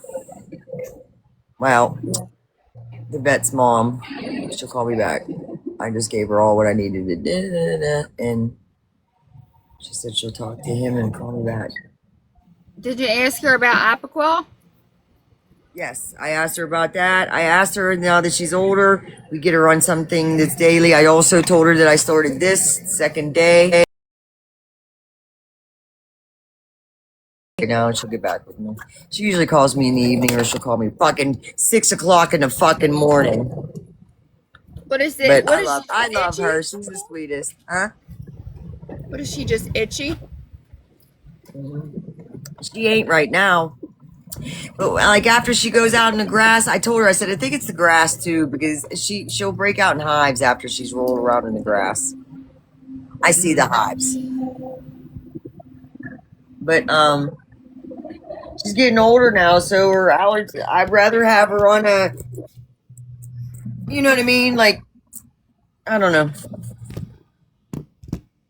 And I said, if I got to bring her back in, we got to do blood work, then I'll bring her back in and we'll do blood work. Like, just, I mean, we're back to, she was doing all right for a minute from the shot and the 7-day medication. Everything cleared up. And she was on a mend, but now we're back to that again. So she needs something daily or.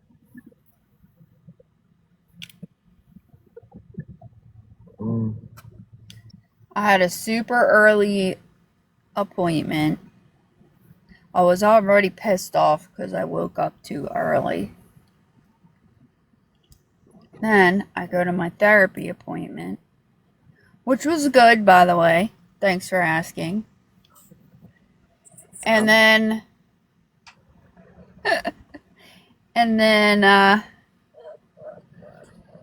got to work, go pee,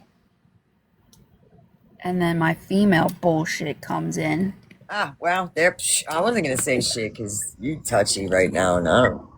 And then I said, great, the fucking week I take the motherfucking little package where I keep all that shit in my purse, I take it out. So then I'm stuck at work with fucking nothing for the next 4 hours. Winds don't blow. Because God forbid I work at a place where there's more than one female there. I don't know, it works well for dogs' allergies. Yeah, I know it's not a food allergy. It's definitely the grass. Because you be rolling around in the grass. I don't think it's food related. Sorry to minimize your stuff right now and switch back.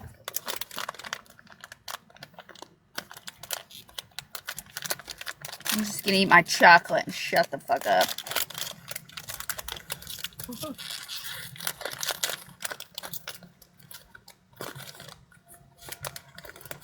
Yeah, I was in Brit Flag. I was.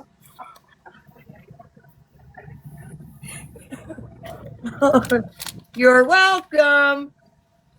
You're welcome.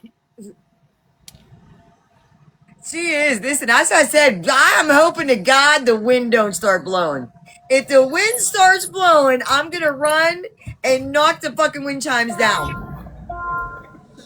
Wind chimes. Good girl.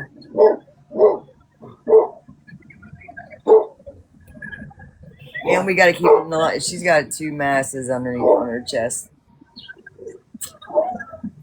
Yeah, we're keeping an eye on that too. Snickers, Philly. But yes, she get a Snickers. I don't know. I'm not. No, I got a Reese's Big Cup, peanut butter and chocolate. That's what I need right now. That's what I need right now. You need my pillow. You need to go. Yeah, and then I get to work and I find out that every motherfucking manager is out today. So I have half a fucking engineer and me, and all the shop people are running around like chickens with their motherfucking heads cut off because I don't know what to do. I don't know what to do. What are we gonna do? What are we gonna do? We had a fucking staff meeting yesterday. What do you mean you don't know what to do? There's 50,000 fucking projects. Hey, you dickhead, how about you work on this? You dickhead over there, work on that. Why do you have to filter in my office and just sit there and blab about bullshit? And then the dude outside waiting for deliveries had a panic attack because something big came in. Oh, fucking well, something big comes in every goddamn week. Why is today today that you sit in my office and have a panic attack? Why is today today? I don't understand. I said to him, I was like, isn't this your job? Aren't you used to this shit? Well, yeah, I just don't know if you know what it is. How the fuck would I know what it is? How the fuck would I know? Osmosis? Nobody sent me an email. Nobody sent me an email that all these motherfuckers were going to be out either because I would have been out. I would have been out too. I would have said, nope, I'm out today too. And the engineer, he goes, yeah, we should have taken off today. I was like, I know. So there's that. I ain't hiding.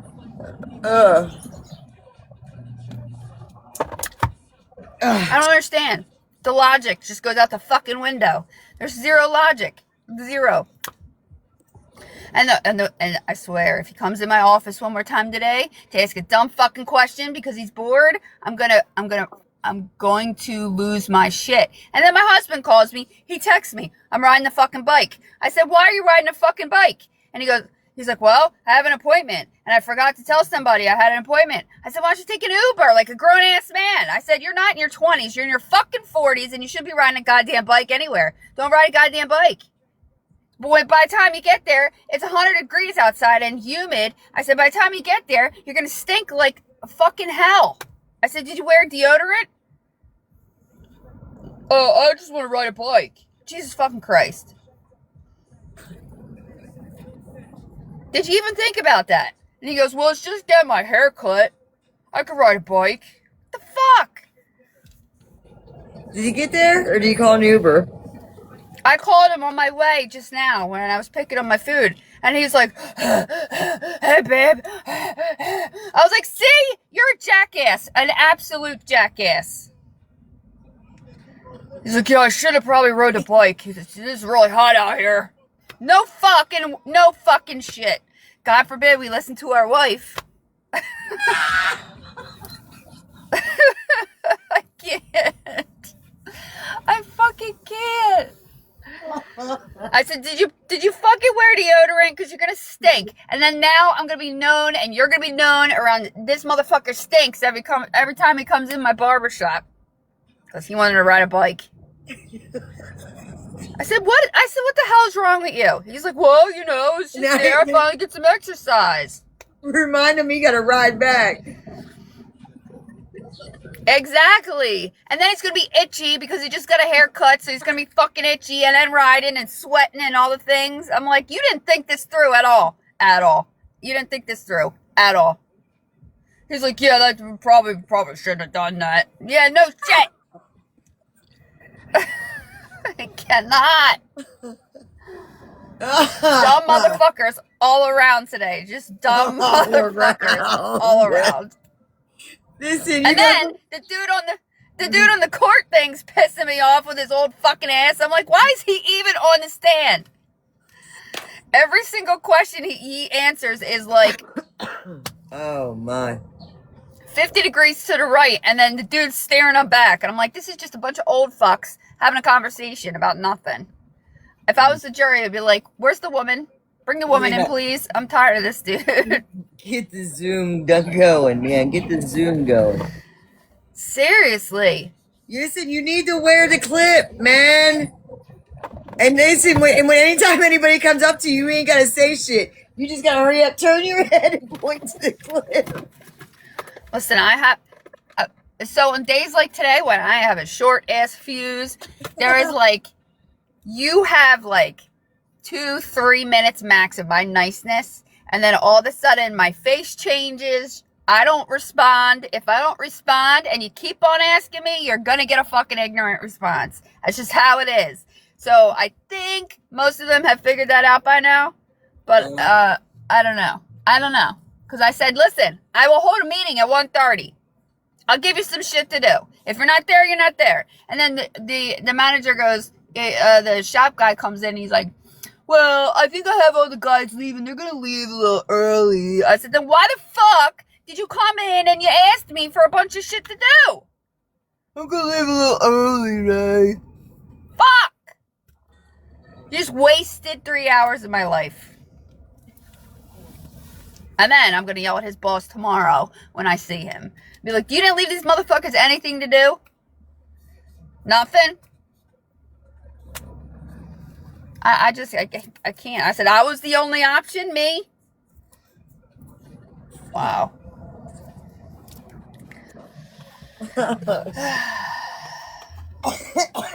Hey, you can start your day over. Start it over. Well, my therapy appointment went great. I could start from there.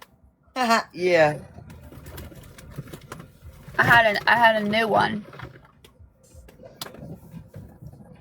She was nice. I didn't always feel great after therapy. I don't either. Especially if it's a new one and I gotta get used to a new one or something. There you go.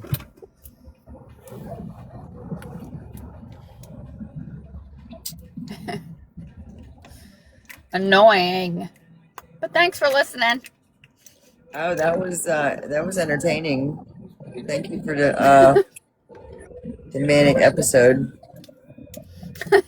My husband knows me so well though, because he texts me and goes, just so you know, or text me because it's about the car, but no rush. And I'm like, because his car's in service today. That's why he's riding the fucking bike. So anyway, so he texts me, it's about the car, no rush.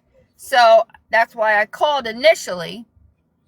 And then he goes, well, just to let you know, that 2 axles needed to be, remember I was telling you the tires are shaking, the 2 axles need to be replaced, but don't worry because it's under warranty. So I was like, why did you want me to call you? And he's like, well, I didn't want to text that and have you freaking out that you had to pay for the axles. And I was like, all right, well. And then he started heavy breathing. And I was like, what the fuck are you doing? And he's like, I'm riding my bike. What the fuck? I said, I didn't even know we had a bike. So how many dumb men did you have enter your world today? Oh my God. I can't even count. They came out of the woodwork today. Just to fuck with me. I swear, it's just to fuck with me. That's it. It's to test my patience. It's to test my patience. That's all. And then we got in an argument. I got real snippy real fast because at the end of the conversation, he's like, well, you're going to have to pick me up at football practice later. And I drop a couple kids off at the train station, so we're going to have to do that. And I was like, how many kids? I said, I don't have the pilot anymore. So, I can't just fit a bunch of kids in there. I just don't shove kids in my car. So he goes, well, it's probably 3 or 4. And I said, well, there's 3 seats in the back plus you and me. I said, why don't you drop me off and then take the kids. And he's like, well, no, it's fine. I said, no, it's not fine. I can't fit four football players in my back seat. That's not going to happen. Well, I didn't say 4. I said, you just said 3 or 4. And he goes, nah, it's more like 2. I said, 2 is not 3 or 4. 4 is 4. 2 is 2. I was like, is it 2 or 4? Make up your mind. I said, because 4 ain't going to work. So one's walking or riding a bike. Have him take the fucking bike. I don't know. There's some musical. And then he's like, never mind. He's like, you didn't eat lunch yet, did you? I was like, what the fuck is that supposed to mean? I was like, enjoy your itchy ass fucking hot bike ride back home.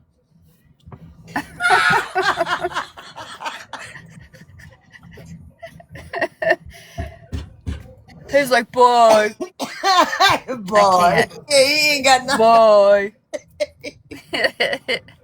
And then I drove by after I got my food, and then there's 2 officers arresting some dude in the middle of the parking lot. I was like, what is it with today? Is everybody just an asshole today, or what? I don't know. I don't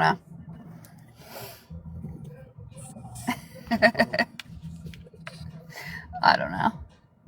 But I've had enough. I'm going to go back to bed. You definitely had enough. Oh, shit. I want to go to bed. I'm going to give you a big old hug. Oh,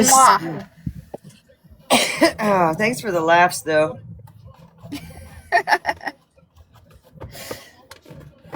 The old man has to go home and go straight to the shower. Oh wait, he got practice. Yeah, he thought so, and that's another thing. Like, you don't think. So then he's gonna go to practice. He's gonna be sweaty, itchy from all the fucking hair particles all over, and then he's gonna sweat some more, and then there's gonna be bugs, and then he's gonna be bitching about that in my car. It's going to be in my car. And I'm going to call you, and you're going to listen to it. Because it's going to be the first motherfucking thing he says. Fucking bugs, they're everywhere. Yeah, you live in Pennsylvania, dickhead. Yeah. That's what happens here. In the humidity. Oh, shit. That's what happens. Hate to tell you. Oh, Kiki. I swear to God. I don't even want to think about that. I should make them all wear air fresheners around their necks.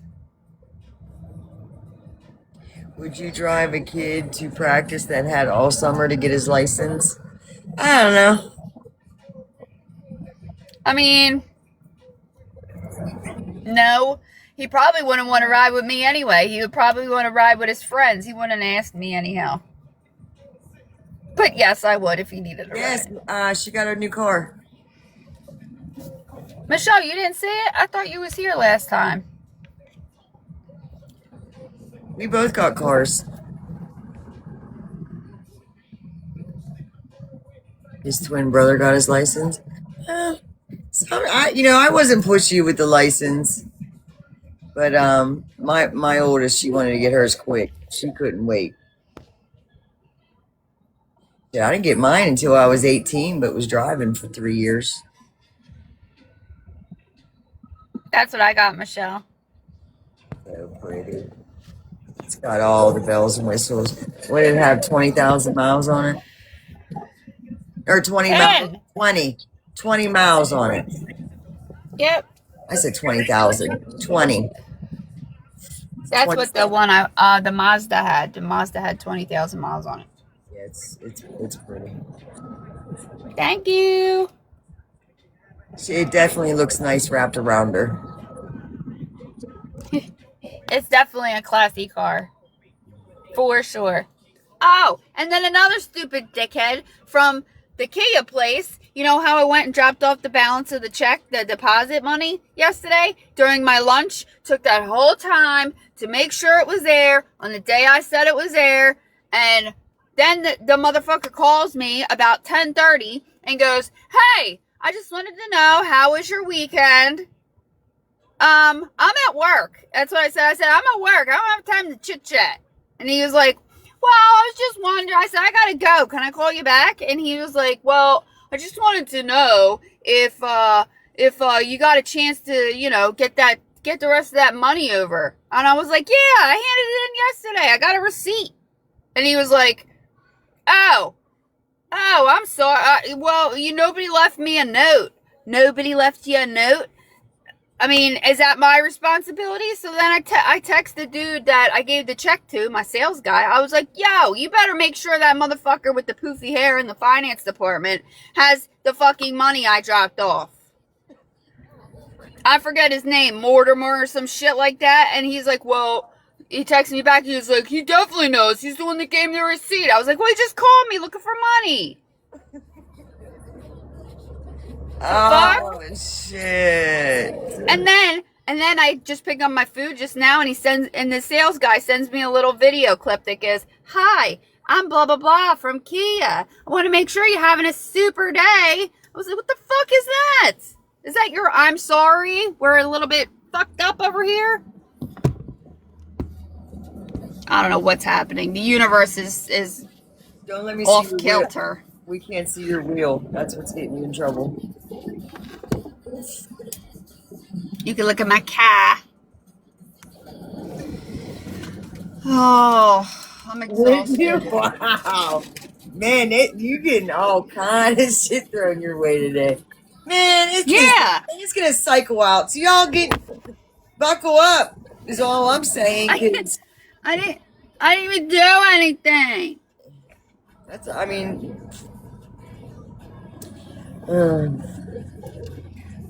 Let me started on these TikTok motherfuckers because I got a lot of shit. Please, but I won't. Don't right now. I won't. Oh my! Hey, here's me. We'll watch this and do something completely different. Come back and it'll be in the same shit.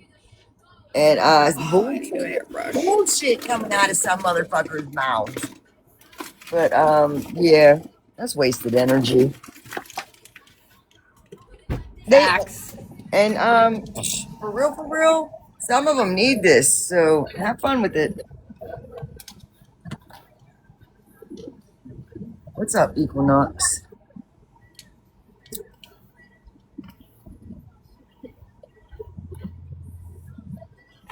You're kidding. It's okay. You know what? It's cycling out. Your car's your safe place? Yeah. My porch is. I be screaming into my pillow. I be singing. I don't really do a whole lot of screaming. When I listen to my "fuck you," I scream. But I agree. Glad you have your space. My happy place. I agree. I'm about ready to message you, be like, when are you picking up these fish? Let's set a date and bring he's taking some other stuff home and he don't know it yet though. Like, here, dig this out. Take it too.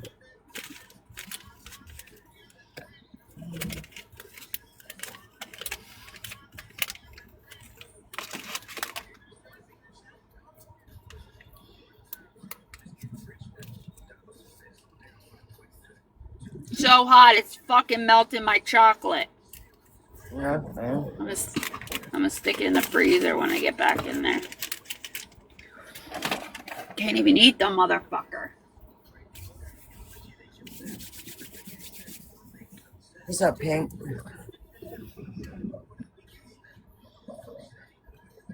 Oh. I gotta get a hold of him too to see where this. I gotta get a hold of the other kid and find out where this trampoline is. And I think it's en route. So, like, are you able? Like, you gotta take it apart. Like most trampolines that are older, they're hard to take apart. Like you pretty much have to, yeah. So, did you seriously buy another trampoline? I ain't buying shit. Free. Picking up their scrap. Sure to fuck am. Oh, okay. But no, I'm not buying it. And I told him, I said, look, to make you happy, I will take that one out and put it over here. But if I can get a bigger one, because that's a bigger hole, I could have put a nice size one and put a bench underneath of it and not worry about it hitting my head. Yeah, it'd be nice. Rich is like, finally, we got rid of that fucking piece of shit. She actually did something with that piece of shit. Now she's just attracting pieces of shit. Yeah, he's like, why are you trying to bring more garbage? I said, it's not garbage. Think of it as scrap, dude, all right? If anything, it gets knocked out. Like that one would be so easy probably to take down. A couple pushes over and it's going over. I got no concrete in the ground. It's rock and dirt. So that bitch will fucking flop right over. Well, I mean, you're putting it where the pond is, right? Yeah, the hole's already there. It's wide enough. Like up close to the house like that? What if it tips over? Bring it, it'll be in an angle. Here, let me show you. You're gonna make me walk out there. It's not gonna hit the house, right? If it storms or something? No, hold on a minute though.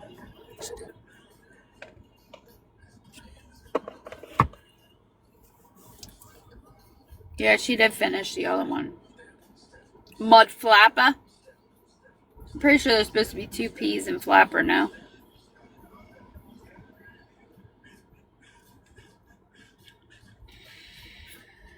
Or is it supposed to be flapper?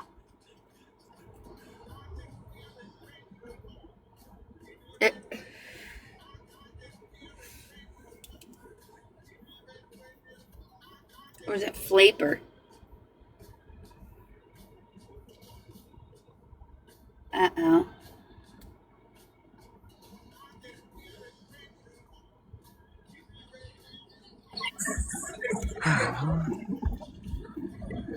Oh, okay. Yeah, I finished the other one. I mean, I could add more twigs and stuff to it, more branches. I need some more live branches to bend them better. Live branches bend. Old dead ones, they snap when you try to bend them to curve it. Yeah. You need to cut live branches down.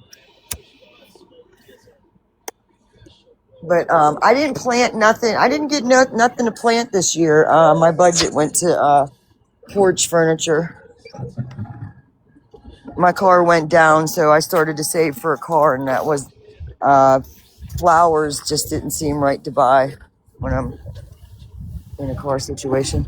All right, here, look.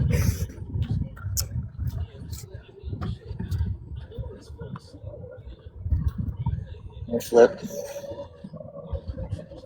So here's the pond, right? It'll go in an angle. It'll go right here. So it'll be not like it won't. If I'm looking this way, it's not going to be here. It's going to be in an angle. I don't know. It's going right there. Right there. But oh yeah. Just make sure that bitch is in the ground. Ah, it's going to be in the ground fucking 2 feet. Just as much as the other one. But once it goes right in the middle, it's going to be right here. Then the bench will go in there. Yeah, it'll be nice. That'll be pretty. Yeah. I mean, listen. Am I bummed that the fish are going? Yeah, but not the maintenance of it all. And it's I know you're done. You're over it. You were over it last year. I was, and if I wouldn't have had if I wouldn't have seen the babies, they would have been gone last year. And the moon gate that's over there currently would have been right here, because that's what I was gonna do. I was gonna take the trampoline there, but then I had babies, and I said, let me keep the motherfucker. And there's no babies in there right now, except for the ones that are almost going to be adults. So he can come get them this weekend, please. And then I could tear apart.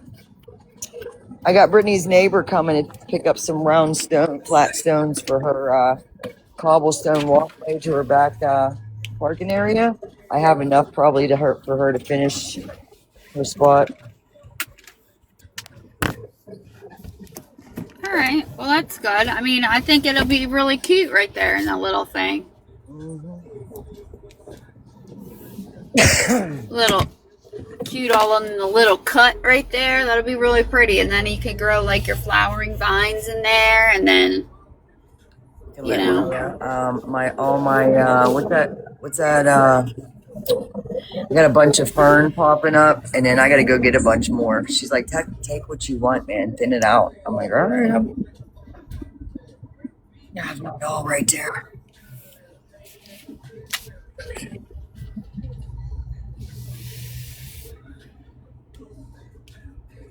I love it. I got to call my buddy and see if he's able to transport. Now, I don't know what size it is, 15, 16-foot trampoline. I don't really want a 17-foot trampoline. But I don't want a small one like I have now. I could go one size up from that, and I think that's a 16-footer.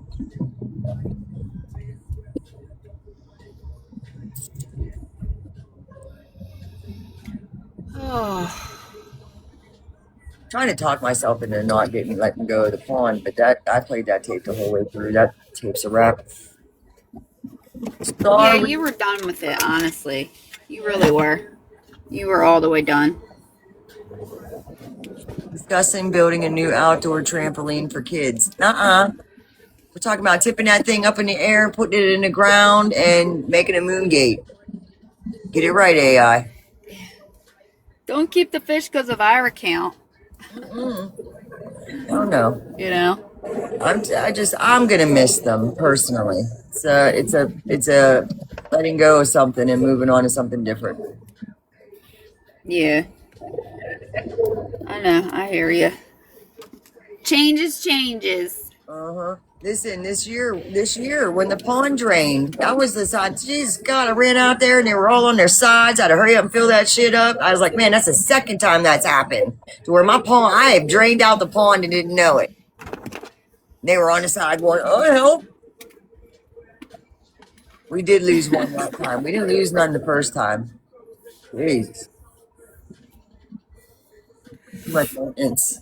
You don't just, if you want a pond, remember, there's fucking maintenance. You know what I would love, though? The swimming pool with that lady. How she keep that shit so clean with them damn fish? Yeah. Seriously.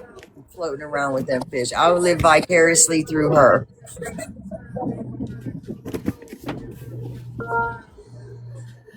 Oh, all right. Let me go back in here and see if they want to have a fucking meeting. Oh, shit.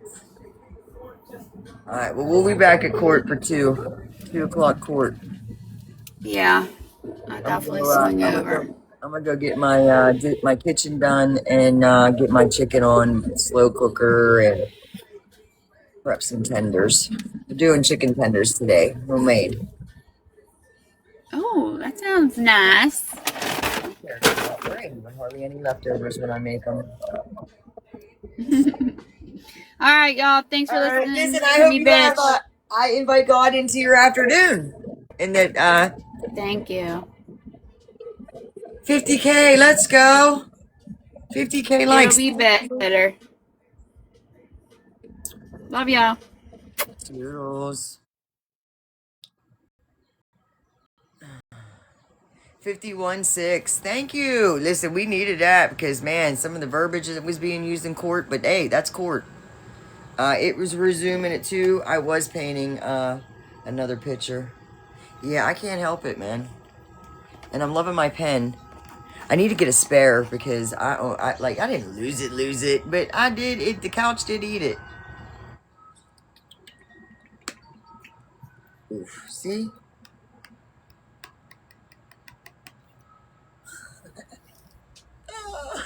Did you get hit on the other account? I do. I love coloring too. I need to start working on my mason jars is what I really need to do. But I don't want to post up anywhere to sell them. When I get made, I want them to done. Or I'm just gonna sell all the mason jars in a lot to Amish down the road. Next time I see them, I'm gonna say, hey, do you need any mason jars? Come make offer.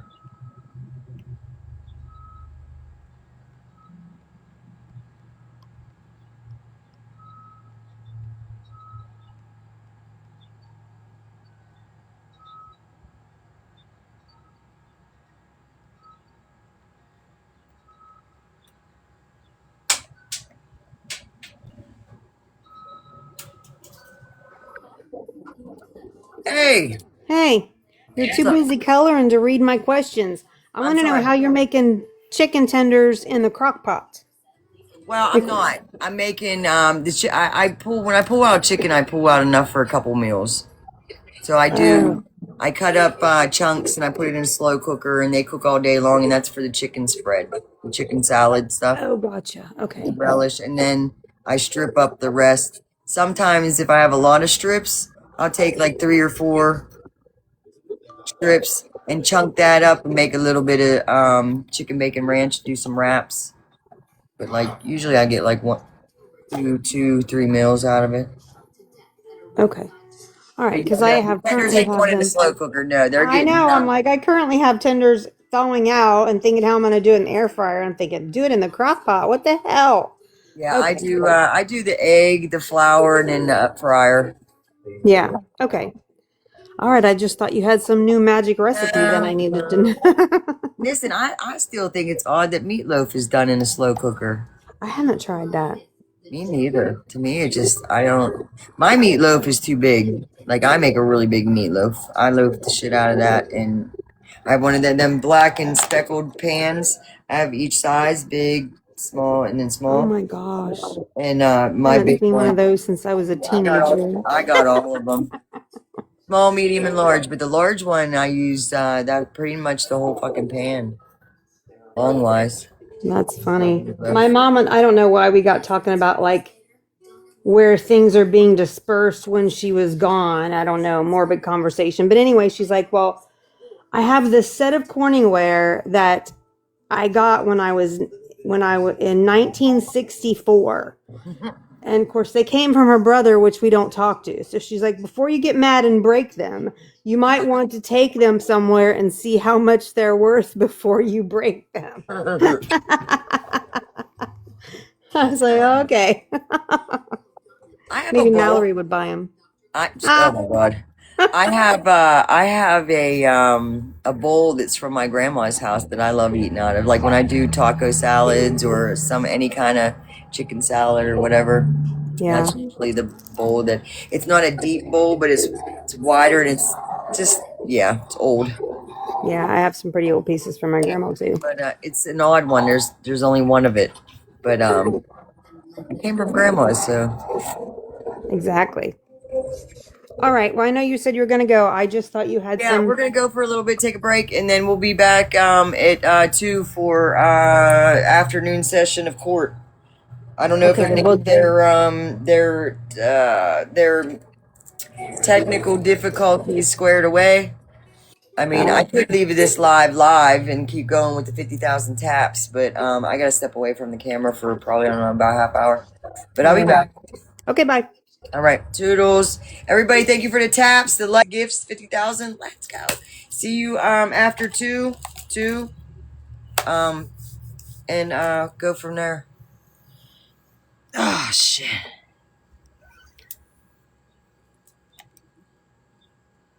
I think in afternoon court, I'm going to not be 18 plus and see if I get hit with this certain thing by watching it.